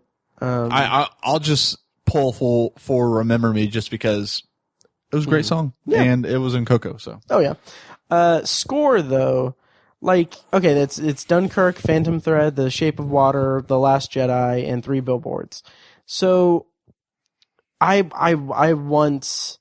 really want Dunkirk to get that because I think I feel like the score in Dunkirk really sets the tension for the film, and of the movies that I've seen, I feel like that one had the most impact on me as far as the viewing. So. Mm-hmm. And like I said, the way that it uses that ticking clock thing is just like it's genius. It really is genius. But for the sake of a shot competition, I will say, give me the nominees again. Phantom Thread, Shape of Water, The Last Jedi, and 3 Billboards. Shape of Water. Okay. Right. Okay. Let's say Shape of Water. All right. Should we put down ground rules about what the shots are going to be? They have to be good shots. Like I'm not going to give you like a 4 Horsemen or a. Oh, okay. Yeah. I think like Lemonade or or maybe I'll make you have one of those giant Eiffel Tower frozen. Oh my god. That was funny. Yeah, that was hilarious. Good times.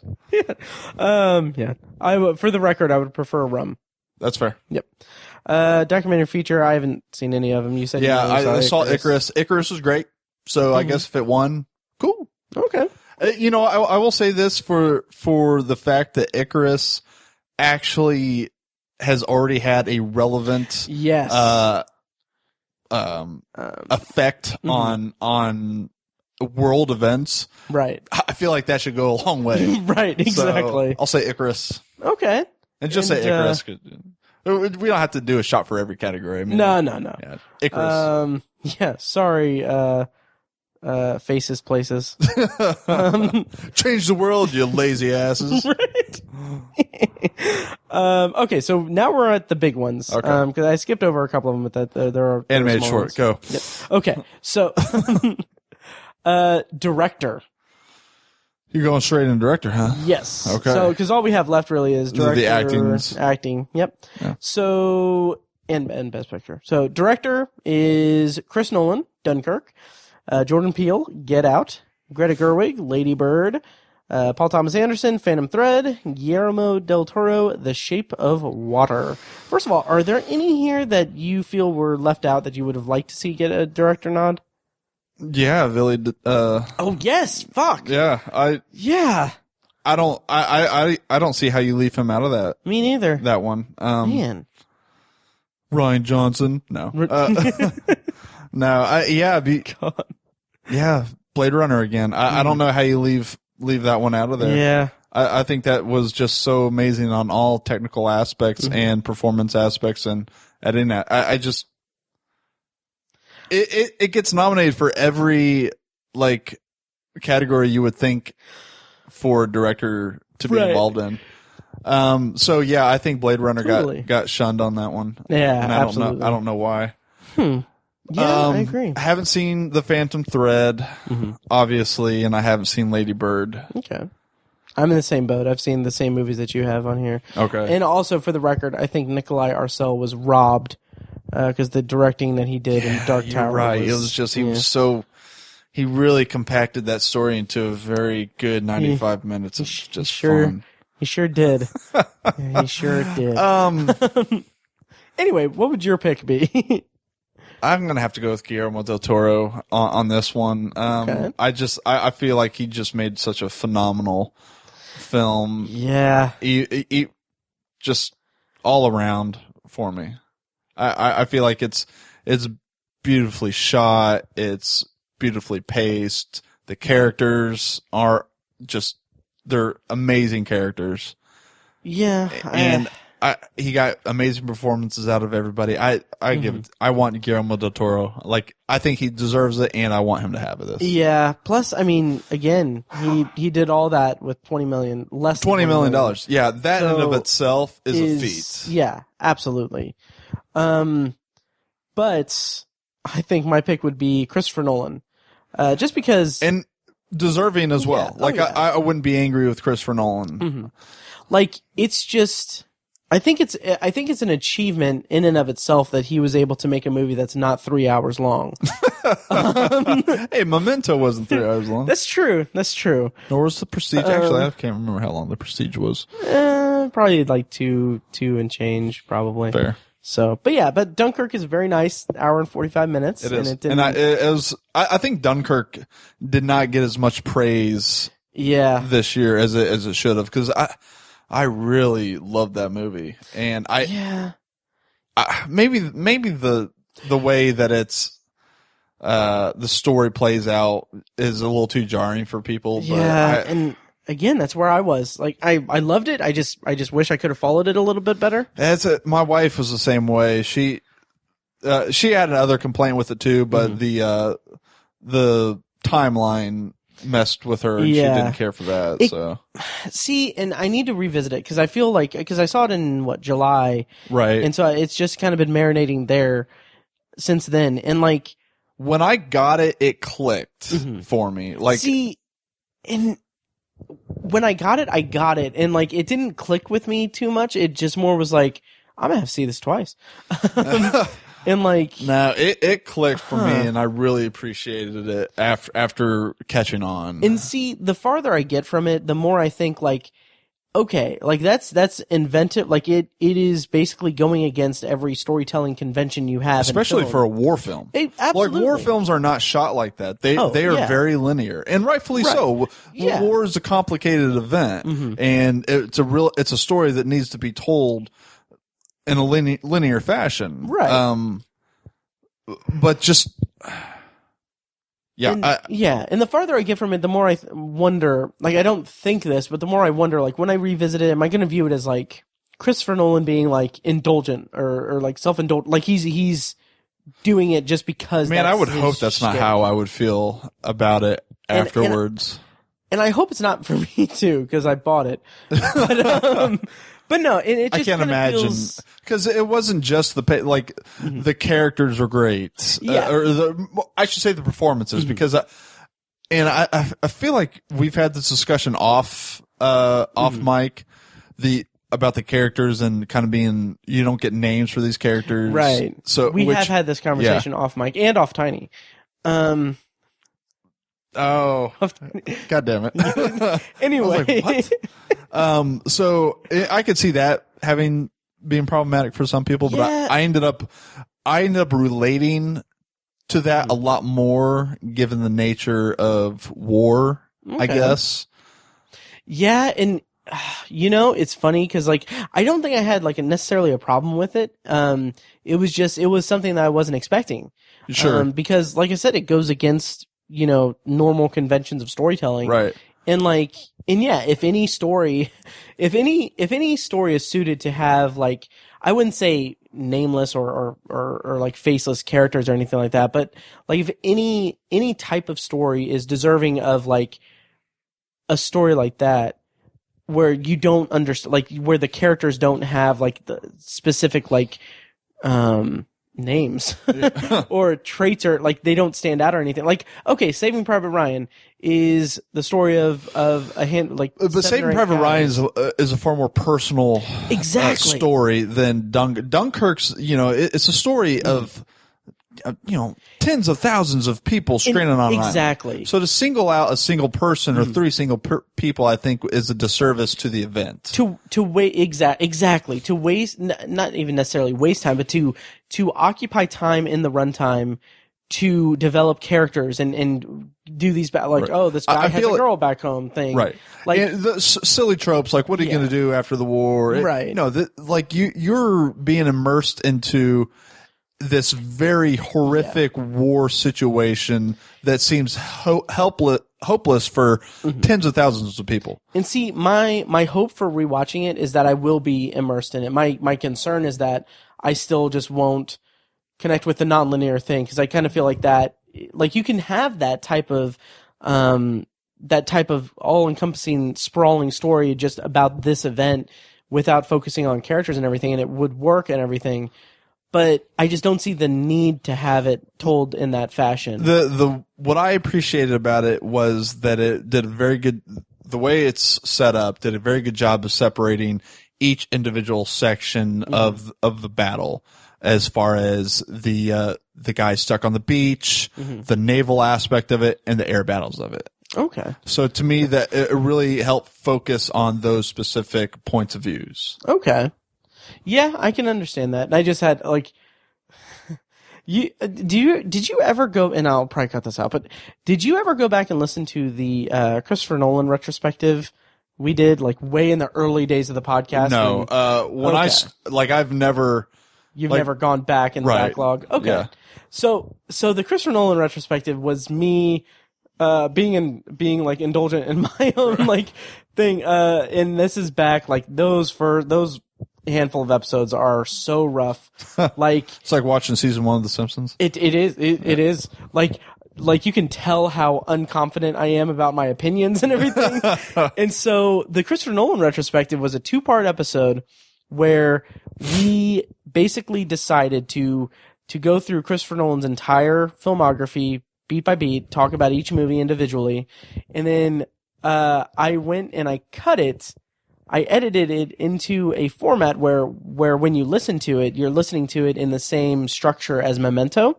So we recorded it in chronological order. Jesus. Then I basically cut each individual recording and put it in reverse order. So you hear us talk about The Dark Knight Rises after we've talked about Memento and everything. And so now I'm thinking we should do another one where we spend 1 hour talking about all of his movies. Do you really want to have more discussion on Interstellar? No. I'll just watch Dunkirk twice and call it a night. But yeah, it would be So now that is incepted into my mind. Is it incepted into your mind? So yeah. Oh, that would be Yeah, that's gonna be interesting. Anyway, yeah. So we're gonna directing. Anyway, yeah. My pick, Guillermo del Toro. Okay. Although the Academy loves Paul Thomas Anderson. They do, don't they? So Yeah. having no knowledge of the movie, The Phantom Thread, I could easily see it winning just because. So, do you think that? Okay, so Shape of Water, Shape of Water, your official pick? yes. Okay, I'll go with Dunkirk just for the shots. But I think Shape of Water will get it. But if Paul Thomas Anderson gets it for Phantom Thread, I can't keep a straight face. Would you then refer to Phantom Thread as maybe a Phantom Menace to that? Stop. To those nominees. Anyway, there's next category. Okay. I'm very proud of that. You shouldn't be. Actor in a supporting role. Okay, so we've got Willem Dafoe for The Florida Project, a movie I haven't seen yet. Haven't seen it. Yep. Woody Harrelson for 3 Billboards. Richard Jenkins for The Shape of Water, Christopher Plummer for All the Money in the World, and Sam Rockwell for 3 Billboards. There was one actor that I felt was really snubbed, but I can't place who I'm thinking of. Matthew McConaughey for Dark Tower. Yeah. Hate. God. Yeah. So Yeah. So with 3 Billboards. The movie didn't strike a chord with me, but the one thing that I can say about it was no one gave anything but a stellar performance. Agreed. Everyone was fantastic. Sam Rockwell, I've been a huge fan of for a very long time. So, mere emotional aspect would love for him to win it. And didn't he win the Globe for it? Yes. Okay. Him and Frances McDormand. Okay, right. Woody Harrelson also fantastic in that role. He's great. I'm pulling for Richard Jenkins. Okay, that's who I want. I thought Richard Jenkins was beautiful in that role. See, okay, his scenes with inside the diner, his scenes with the creature. I feel like he almost stole every scene he was in. He did. I do agree with you there. I kind of feel like it's kind of tough because I feel like maybe because he had such a kind of more subdued performance than than even the other nominees really. I kind of feel like maybe that's why it's not really like, it's tough to say because I don't want to say that he's not deserving of the nomination because he absolutely is. But I kind of feel like I kind of feel like the love around his role in this is like I thought he did I thought he did I would say a better job in his role in Bone Tomahawk. Like haven't seen Bone Tomahawk, so I can't. I want to. Well, suffice it to say, I think that he's done better work in his career. And if he were to win for this, I wouldn't be upset because I think that he definitely deserves recognition in general because he is one of the finest actors. He really is across the board. And so I'm hoping that he gets it for that, but I think that he's done better work in his career. I could see that, and that's fair. It's just I really loved his character in Shape of Water, so I'm pulling for him. He's going to be my pick for this. Although if Sam Rockwell gets it, I'll be equally as happy, and if Woody Harrelson gets it, equally as happy. Like those 3, I'm great with. But my official pick is going to be Richard Jenkins. Okay, I'm going to go with Sam Rockwell. That's a safe pick. And so slight tangent. I respect the hell out of Ridley Scott for recasting. So yes, I agree. Like that in and of itself is a feat. Yeah, with 3 weeks before the release of it. So, and that's why I think the Christopher Plummer nomination is interesting. I haven't seen All the Money in the World, and I really hate myself for not seeing it because I really wanted to see it. So, I feel like Christopher Plummer, having not seen his performance, should deserve some kind of recognition for coming in to a movie that's already made and acting like replacing somebody all entirely. Right. It's like that's something that the Academy should consider, in my opinion. So if Christopher Plummer won, I would completely understand it as well, even having not seen the movie, because that has got to be an incredibly difficult situation for him. Right.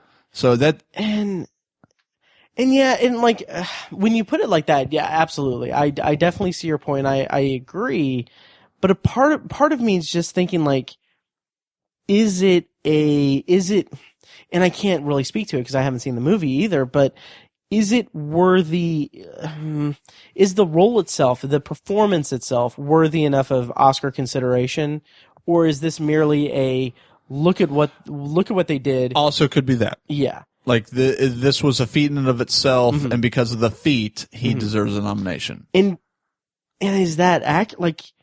And I mean, that's a tough line, because like my kind of wish is that like I loved Ray Romano's performance in The Big Sick. I absolutely adored his performance, and like I kind of wish that, I don't know if it would have been necessarily a Oscar-worthy performance, but I would have loved to see him nominated. Sure. And so I kind of wonder if there's something, I don't know. I just thought that he was very compelling, and if the performance of Christopher Plummer and All the Money in the World is like, if his nomination is due to just the stuff behind the scenes and him coming in and stepping up and taking this role that's already been completed and everything, like, is it, I don't want to say fair, but does it make sense for... I get what you're saying, but then again, this is all based on us not seeing the performance. So for all we know, he knocks it out of the park. So, and we just don't know. Yeah. So no, I there's two sides of that I get. One, like I said, I think the fact that he came in on a finished film and replaced the entire character is an amazing feat. Right. I do think it's funny that Mark Wahlberg technically got all the money in the world. I know. Yeah. Anyway, that's a topic for another day. Yeah. That is a topic that deserves more conversation, because poor Michelle Williams. I know, and man, like that is one thing that it pisses me off.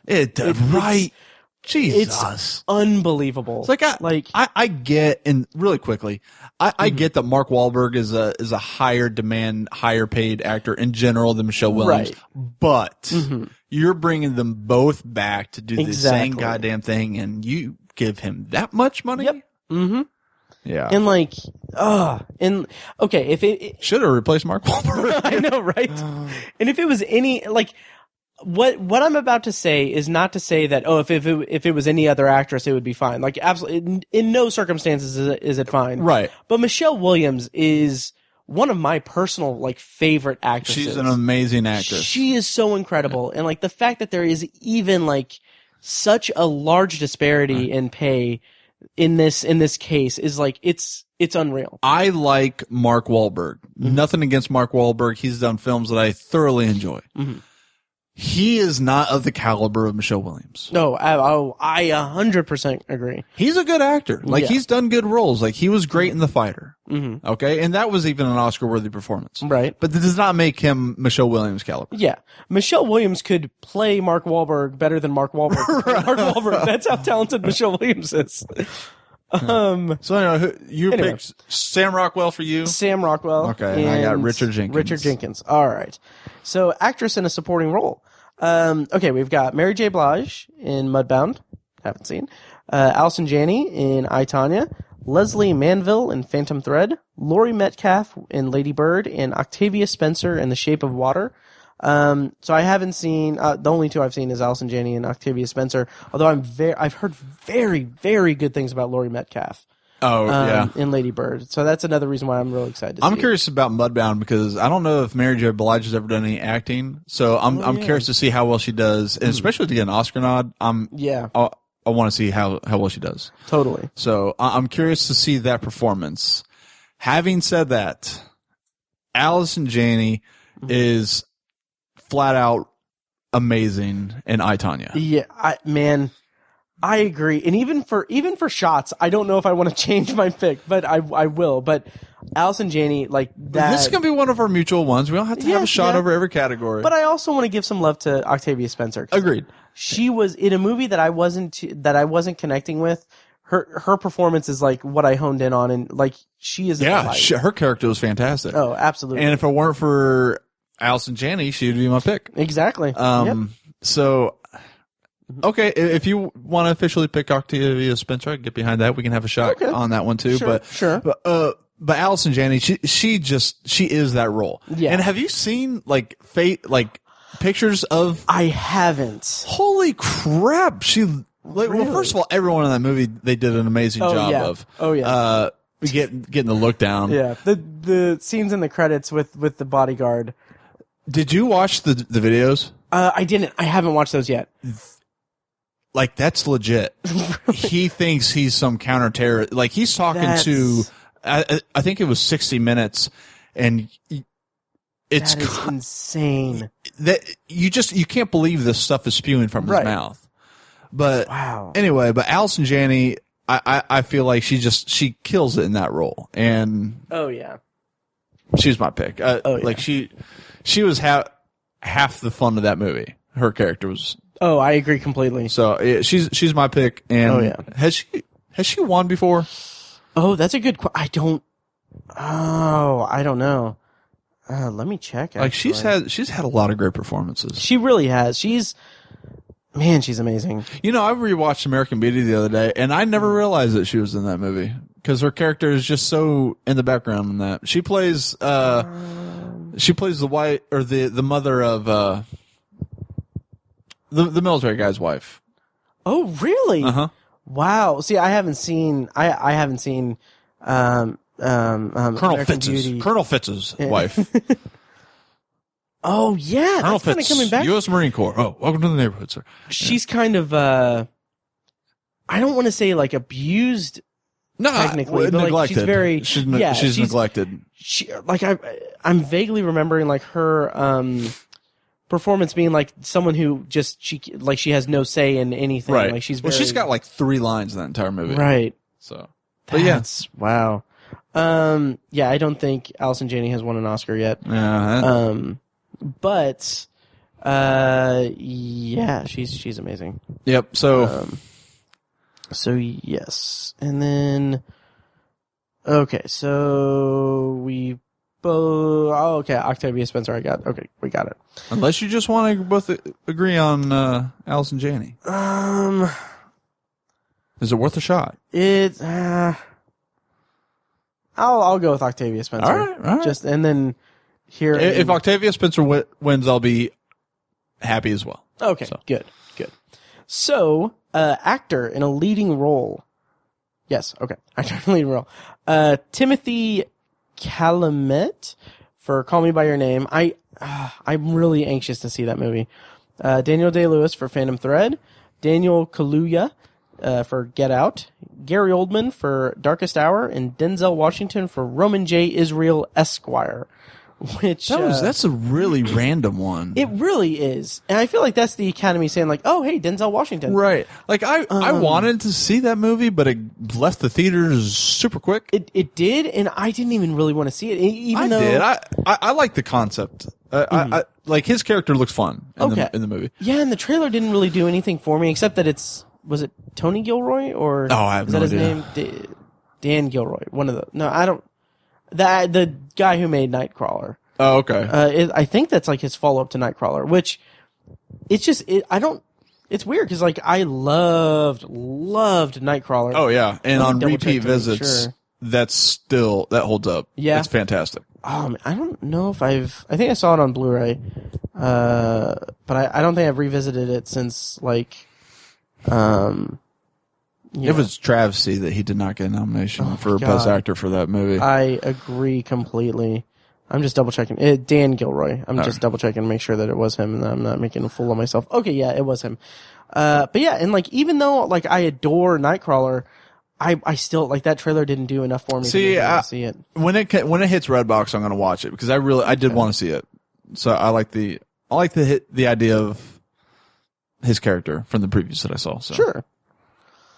That's fair. And let's see. I accidentally did something here. Okay. So yeah. So oddly enough, this is my least viewed category this year. It's one of mine actually too, because I haven't seen. Really, the only ones I've seen. Wow. Yeah. Oh shit. The only one I've seen is Get Out. Yeah, me too. Yeah. Okay. Well, we're not qualified. I will say this: it's going to Daniel Day-Lewis. It is, and that's a shame because I really like Daniel Kaluuya. I think it would be awesome if he got it, but obviously it's Daniel Day-Lewis. I feel, especially with him saying it's going to be his last movie. Especially because of that. Yeah. So, and I bet he does an amazing job. Totally. So, yeah, whatever. Well deserved, Daniel. Right. For this one, let's make Ray do a shot. Right. Okay. He's not gonna know what the fuck we're talking about. Yeah, he'll take it. Yeah. Actress in a leading role: Sally Hawkins, Shape of Water; Frances McDormand, 3 Billboards; Margot Robbie, I, Tonya; Saoirse Ronan. Yeah, I always butcher her name. Lady Bird, and Meryl Streep, The Post. So, this one is stacked. It is stacked. And I have my favorite for this. Okay. She's not going to win, but she's my favorite for it. Is it Sally Hawkins? No. Is it Margot Robbie? Oh, okay. Yeah, okay. I loved her. Okay. I loved her in this role. She was great. She was great. She was really great. I just have that feeling they're gonna give it to Meryl. She's a shoo-in for it. And honestly. she did a great job. Yeah, she really did. She did a great job. Oh, yeah. There's nothing taken away from that movie. And the great thing about it is she did a phenomenal job because she's Meryl Streep. Right. But also, it's an ensemble too, so it's right. she works it. She is up against Tom Hanks, Bradley Whitford. Mm-hmm. Is that Bradley Whitford? Yeah, Bradley Whitford. I mean, I almost called him by his name in the office. I don't even remember his name. The guy who played Gabe Lewis in The Office. I forgot. Yeah. What was his name? Anyway, the commander of the USS Callister. Oh yes, Jesse Plemons. Oh yeah.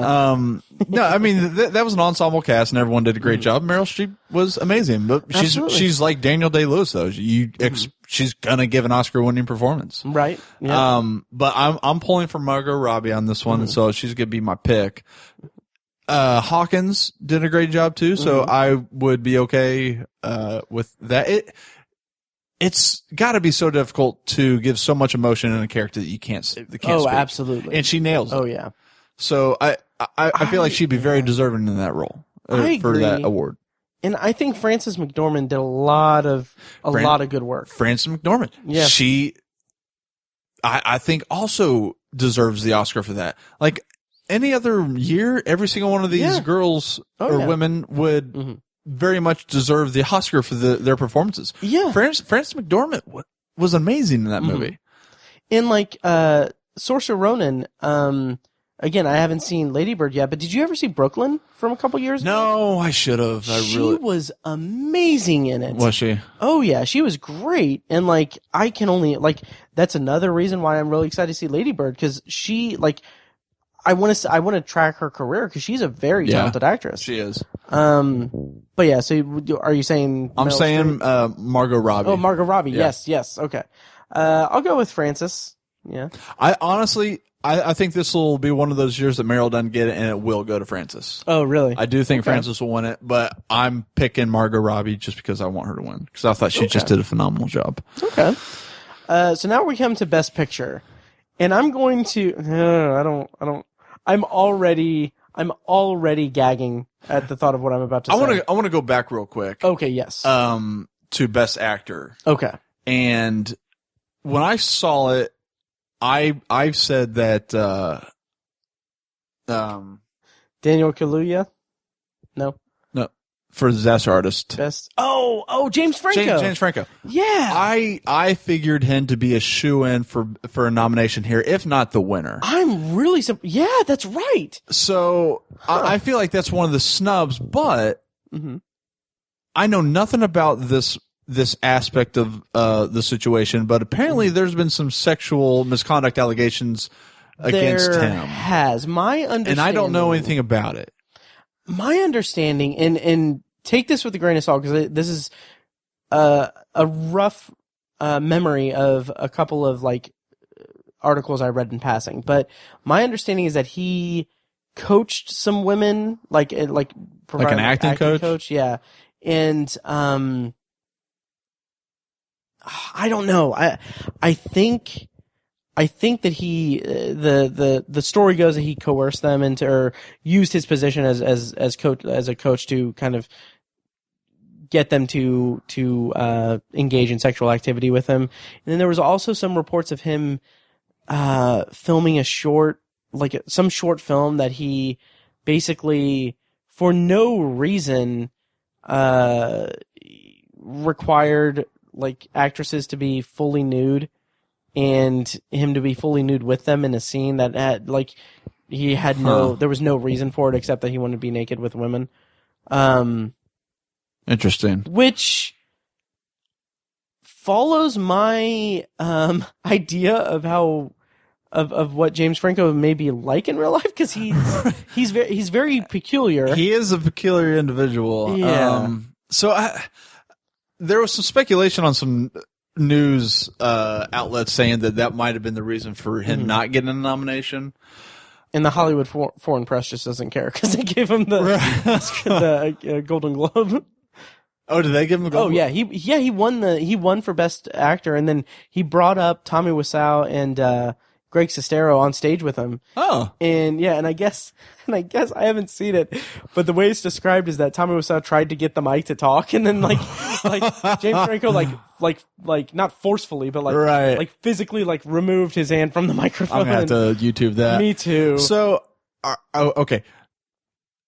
With the sexual assault or misconduct allegations, if that weren't a factor, I would say he got hugely snubbed and may have deserved an Oscar win for this. Yeah. In my opinion. I would agree. I don't know enough about the sexual allegations to speak intelligently about it, so I will not put my 2 cents as to whether or not they should affect his nomination. I know that there was a big to-do last year over Casey Affleck's nomination due to his sexual misconduct allegations. He even won. Yeah. And deservedly so, acting-wise. Yes, exactly. I know a little bit more about the allegations against Casey Affleck, but I don't know how valid they may or may not be. And I'm curious about the timing too, because I kind of wonder if maybe it may be a moot point if that when the allegations came out versus when the ballots were cast for the nominations. Because I don't know. Like maybe I'm not as in the loop as I would like to be, but it kind of feels like the allegations came out like within like a week of the nominations. Yeah. But I may be misremembering. Yeah, I feel like that seems about right too. I don't know. Like I said, I know a little bit more about Casey Affleck's allegations than I do about James Franco's. But allegations aside, and I'm not trying to say they're not valid or should be heard. I'm just saying, take that aspect out of it. I would say that he got snubbed on the nomination out of pure performance. Right. I would say so too, because I came out of Disaster Artist thinking like, he disappeared in that role. Absolutely. He was, my first thought was that's Oscar right there. So okay. Yep. Anyway, so Best Picture. Now I'm gonna pitch this to you. We're doing shot for shot. Best Picture. Whoever doesn't get it, or if we both don't, we Eiffel Tower drink. Does it have to be an Eiffel Tower drink? Something comparable, because for context, listeners, last time was it the last time we went to? This is the last time you went to that Vegas. I went to. Well, yeah, the last time I went to Vegas with Fekkes and a big group of guys, I bought an Eiffel Tower slushy drink with tequila in it. Full of tequila. Not necessarily full of tequila, but the genius that made it put the tequila in the plastic Eiffel Tower thing, monstrous Eiffel Tower thing. Yeah. Filled it like a considerable amount, and then just put the slushy stuff in it. So, second I put the straw in, took a sip, it's just straight tequila, and I almost died. No, it was actually tragic because we were going back to the hotel to go to the pool, and I couldn't take it with me to the pool. So Right, so you had to drink it. I drank as much as I could, almost threw up in the hotel lobby, or in the elevator lobby of the hotel, and then. So anyway, I like this idea. Okay. But Specialty drink. Specialty slushy drink. Specialty slushy drink. Okay, because there's like a Fat Tuesdays super close. Oh, yes. Mm-hmm. So I just had like a memory of like those big Fat Tuesdays things. Right. I loved those. No, those are fantastic. Oh, yeah. So that'll be the best thing. Absolutely. Fat Tuesdays. Okay. So Because I think there's a Fat Tuesdays in our hotel. Nice. Very nice. All right. So Best Picture nominees. Best Picture nominees. Call Me By Your Name, Darkest Hour, Dunkirk, Get Out, Lady Bird, Phantom Thread, The Post, Shape of Water, and 3 Billboards Outside Ebbing, Missouri. So, for starters, which ones have you not seen? I think I can piece together which ones you haven't seen. I have not seen The Darkest Hour, Phantom Thread, Lady Bird, Call Me By Your Name, and one more I didn't see. And The Post? You saw The Post. I saw The Post. Get Out, Dunkirk, Darkest Hour. Well, you said Darkest Hour. Maybe it's just those. Yeah, maybe it's just because those are the same that I haven't seen. I haven't okay. seen Phantom Thread, Lady Bird, Darkest Hour, Call Me By Your Name. Now, before we get to our picks and everything and our thoughts on it, which of those 4 movies that you haven't seen are you most excited to see? You may have already covered this essentially, but which of the 4 are you more excited to see? Like, it's going to be a priority. You can only see one of those movies before the Oscars. Name them again. Phantom Thread. Call Me By Your Name. Call Me By Your Darkest Name. Hour, Phantom Thread, and Lady Bird. Darkest Hour. Okay. Ooh, yeah, that's just because, and Darkest Hour wins on that just because, one, I'm a Gary Oldman fan and I really want to see him in that role, and 2, it's a World War II timeline film, which has me interested already. So yeah. Here's the thing about Phantom Thread. I'm sure it's a fantastic film, but there's no interest for me to see it. Like, there's nothing about the plot or anything that speaks to me. You know, and it's funny because, like, the trailer doesn't... I'm the same way. Like, it doesn't... I mean, I'll still see it eventually, I'm sure, but it doesn't... It's not a priority for me. And also, it doesn't feel like... You think, like, oh, Daniel Day-Lewis is going to have one more movie. It's like... This is the movie? Yeah. I haven't seen it, but nothing about it really speaks to me that would interest me.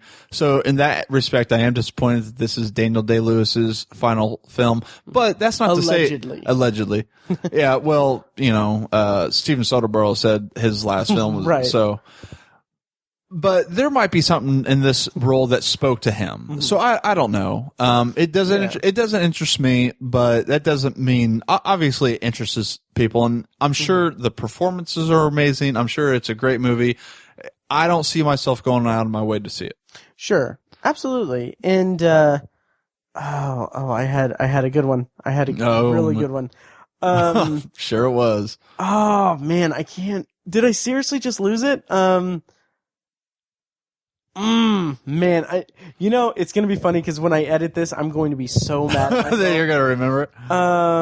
You'll add it to the next episode. Yeah, I will. You said, Daniel Day-Lewis doesn't strike you as a. I don't know, man. It was gonna be so good. Just put some thought into it. Yeah, damn it. Anyway, so yeah, but briefly, what did you think of The Post? By the way. Okay, so.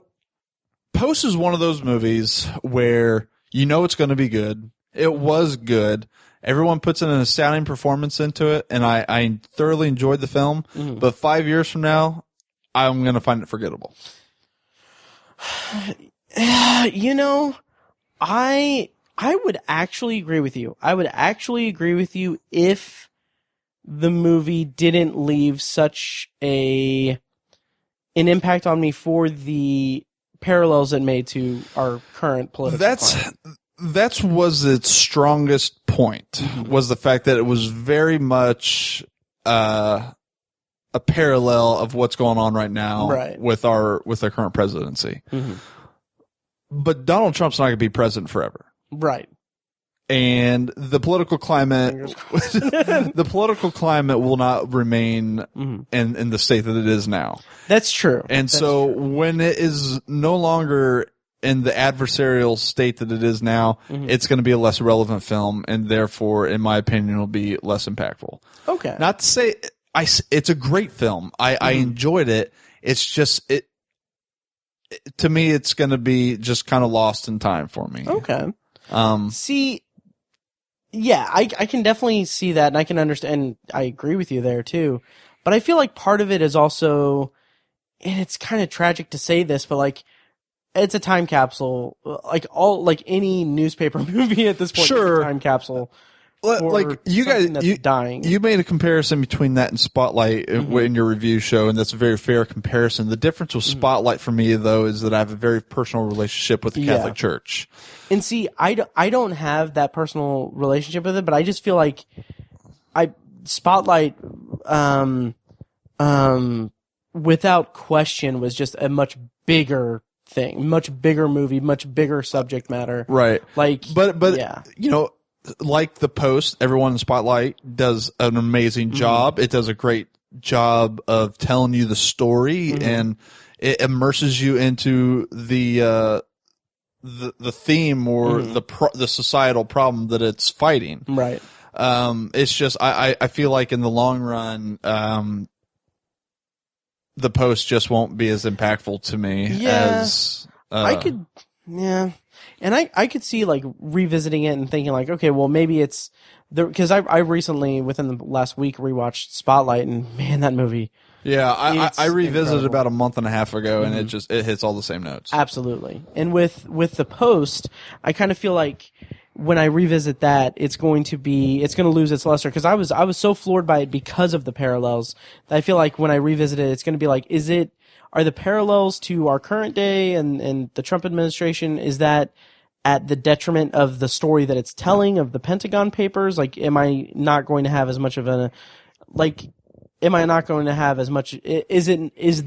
the story it's telling not going to have the impact that it should have because of the parallels detracting from that story? Now, politics is cyclical, so there's going to be a post-Trump era. I mean, just fact. Whether or not you agree with Trump or disagree with Trump, there's going to be a post-Trump era. Right.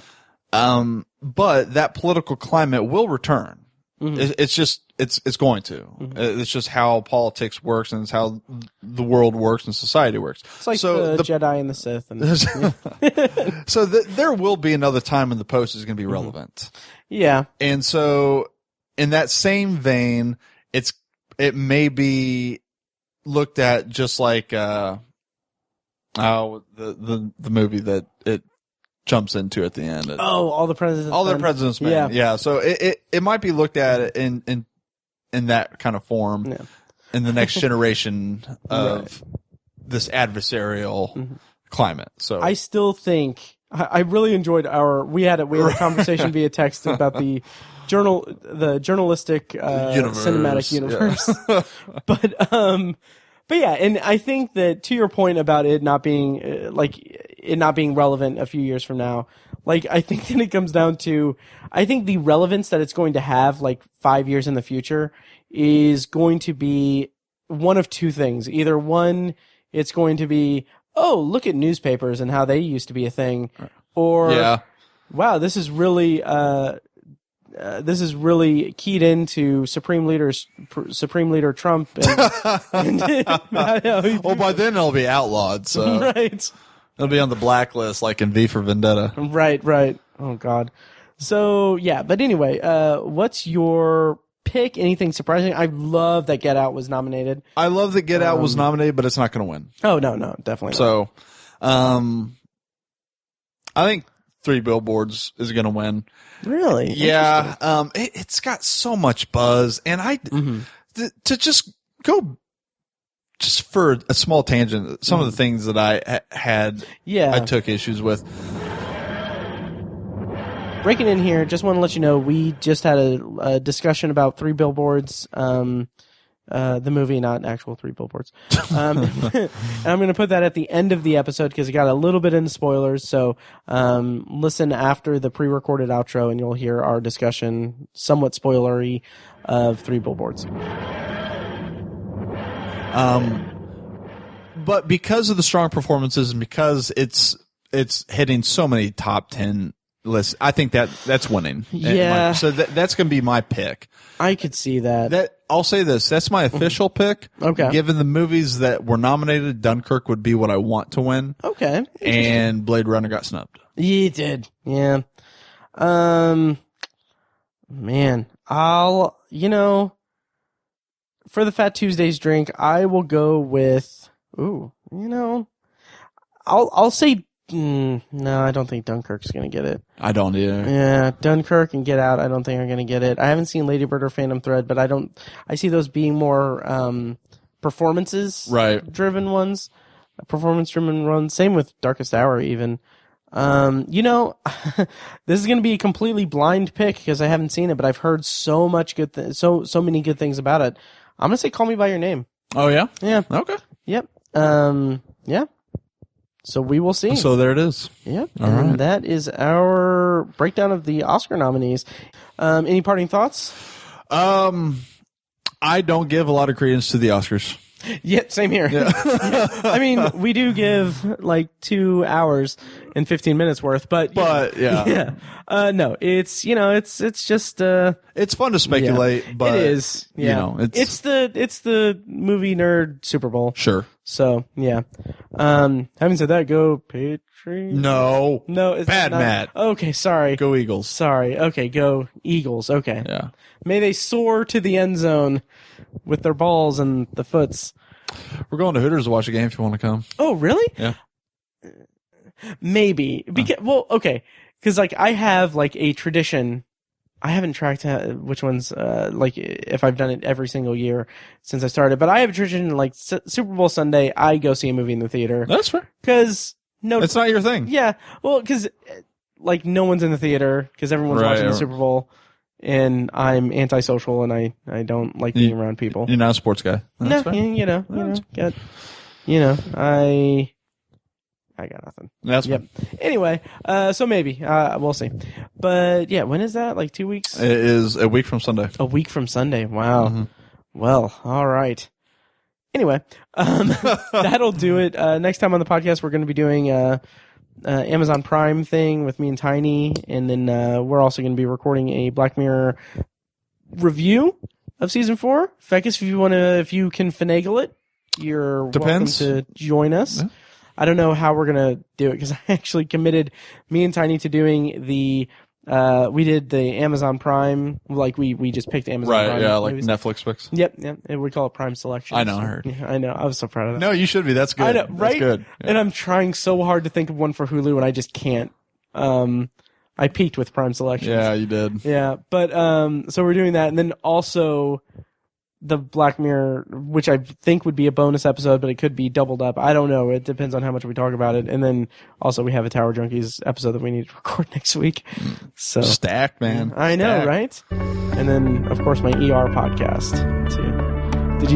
Did you see my tweet? I don't get on Twitter. Oh, okay. Are you really? No. Okay. I'm gonna have to cut this out because I just talked about it in the last episode with Tiny. But I'll just tell you off air. Okay. Yeah. Anyway, thank you guys for listening, and we'll see you next time.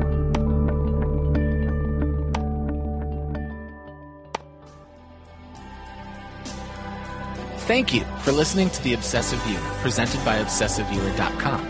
You can find more of our episodes at ovpodcast.com, and you can subscribe to the show on iTunes, Google Play, Stitcher, or anywhere else podcasts are found. If you'd like to support the show, the best and easiest way is to leave us a rating and a review on iTunes. More ratings and reviews means it'll be easier for people to find the show in the highly competitive film and TV podcast genre. It also provides us with valuable feedback on the show. If you'd like to donate to the podcast, you can make a one-time PayPal donation at obsessiveviewer.com/donate or become a patron at patreon.com/obsessiveviewer for recurring donations with different reward tiers. Every donation goes toward paying the fees to keep the podcast running and is greatly appreciated. For official Obsessive Viewer merch, including shirts, mugs, notebooks, phone cases, and more, visit our TeePublic store. You can also buy other great TeePublic designs in our store, and we'll get a small commission on the sale. You can find a link to the store in the show notes of this episode and at obsessiveviewer.com/donate. The Obsessive Viewer's theme song is An Eclipse of Events and is provided by Loudlike from their EP, Mistakes We Must Make. You can find that and more great music from them on iTunes, and like their Facebook page at facebook.com/loudlikemusic. Any and all feedback on the podcast is encouraged. We love to hear from you guys. You can contact us by emailing podcast@obsessiveviewer.com or by tweeting us at obsessiveviewer, at obsessivetiny, and at IamMikeWhite. You can also like us on Facebook and join the Facebook group at facebook.com/theobsessiveviewer, where you can take part in discussions and polls between episodes. For more podcast content, check out Anthology, Matt's solo podcast, where he's reviewing The Twilight Zone as a first-time viewer and exploring other classic and contemporary science fiction anthology TV shows. You can find Anthology at anthologypod.com and anywhere podcasts are found. For book lovers, you can check out our sister site at obsessivebooknerd.com for book reviews, author spotlights, and a general celebration of reading. Finally, if you're philosophically curious, check out Tiny's side project podcast, The Secular Perspective, which explores the concepts of faith, religion, and existence from the perspective of secular hosts Chad and Amanda. You can find that at thesecularperspective.com and subscribe to the podcast on the app of your choice. Once again, thank you so much for listening, and we'll see you next time.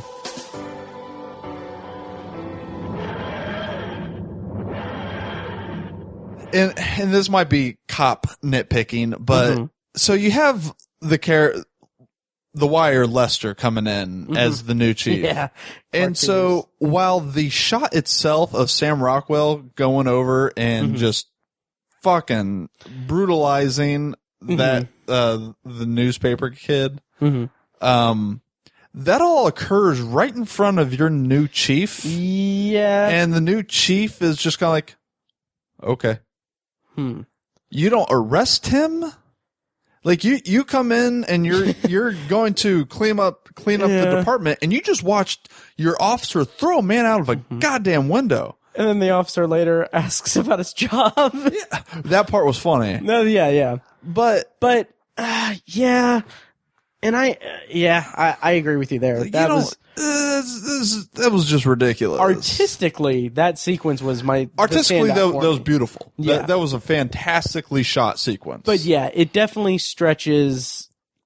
It's not to make the comparison to the fine folks who criticized The Last Jedi and the Holdo maneuver, but it's definitely a plot hole. It's not a plot hole. Just they didn't. He didn't react the way that you expected him to react. That's film. That's storytelling. But I agree. Yeah, obviously, maybe it. And I feel like there should have been something more there. Like if he wasn't going to have a scene where he was arrested or the fallout of that, I feel like there should have been something more. Maybe something more to the character. Yeah, I don't know.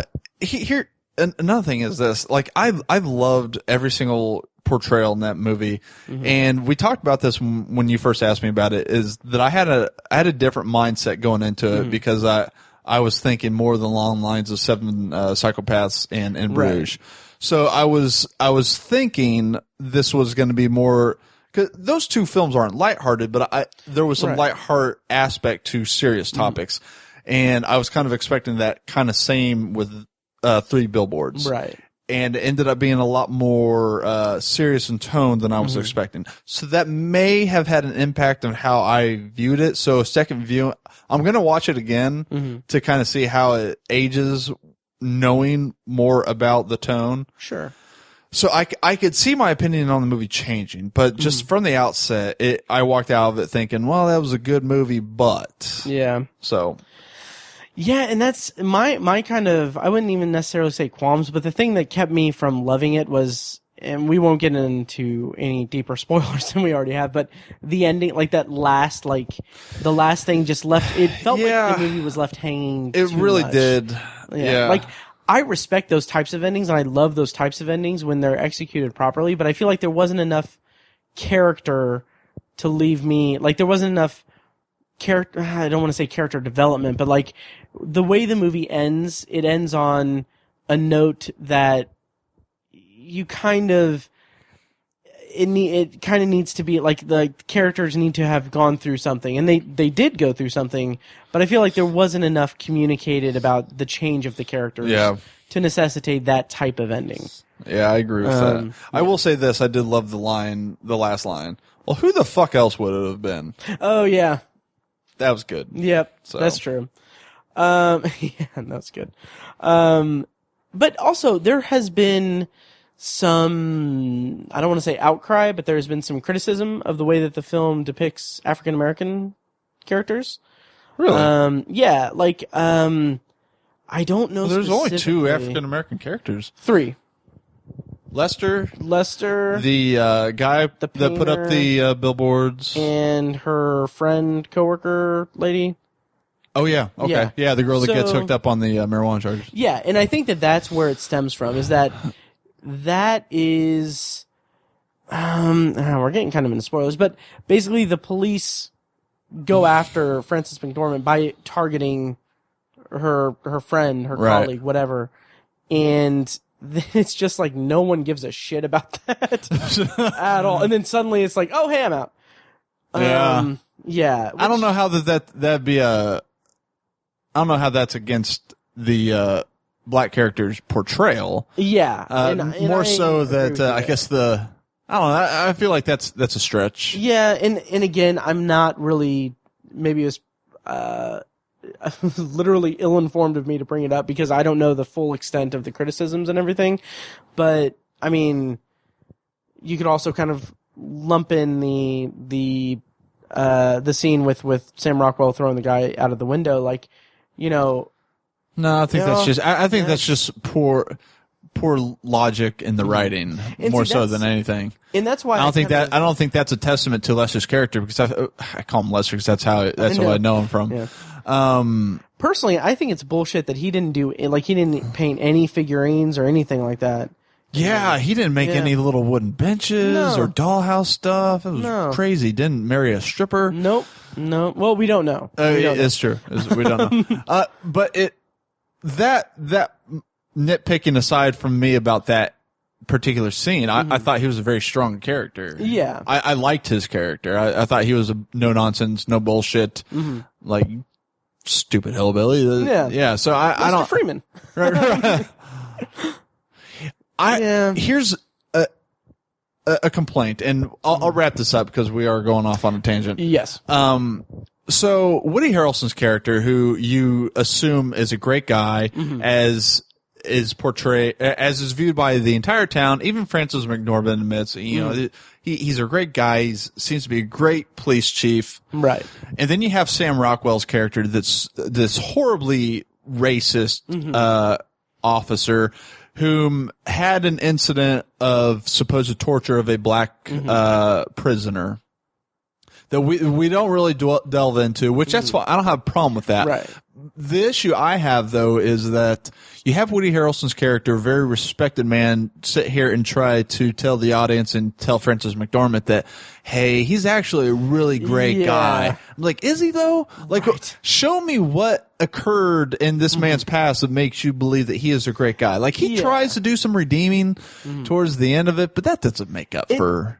Yeah, I agree with you there, because it wasn't enough. Like, there are scenes with Woody Harrelson and Sam Rockwell that they, like, you can tell that they're close. You can see that Sam Rockwell's character has a great respect for Woody Harrelson's character. And they have kind of a mentor-mentee kind of But that doesn't make him a good guy. It doesn't. Like, there is nothing. There's still... Like, you see him throw an innocent man out of a second-story window and beat him mercilessly. Right. There is nothing about that that makes it. So you have to show me something where this, what am I missing? Like, that makes this guy such a good guy. Not only that, but like he not only throws him out of the window, but he, like the assistant, he just punches her. Or I forgot about that. Does he punch her in the face or does he pistol whip her in the face? Either one is completely unacceptable. Like, it's enough to literally knock her on the ground. Right. It's like, it's just brutal. Yeah. So that was another issue I had with it, but all the characters were fantastic. Yeah, like, all the acting was great. Right. And I love seeing, hang on one second. Peter Dinklage in anything other than Game of Thrones. Like, not to say I don't like seeing him in Game of Thrones because that's his career performance and everything. Just seeing him outside of Westeros is always a delight. And Peter Dinklage is great. So he did a good job in his role there too. And I thought his scene in the restaurant was very great. Good. But because of the strong performances and because it's hitting so many top for 10 listening, and we'll see you next time. That's Kitty.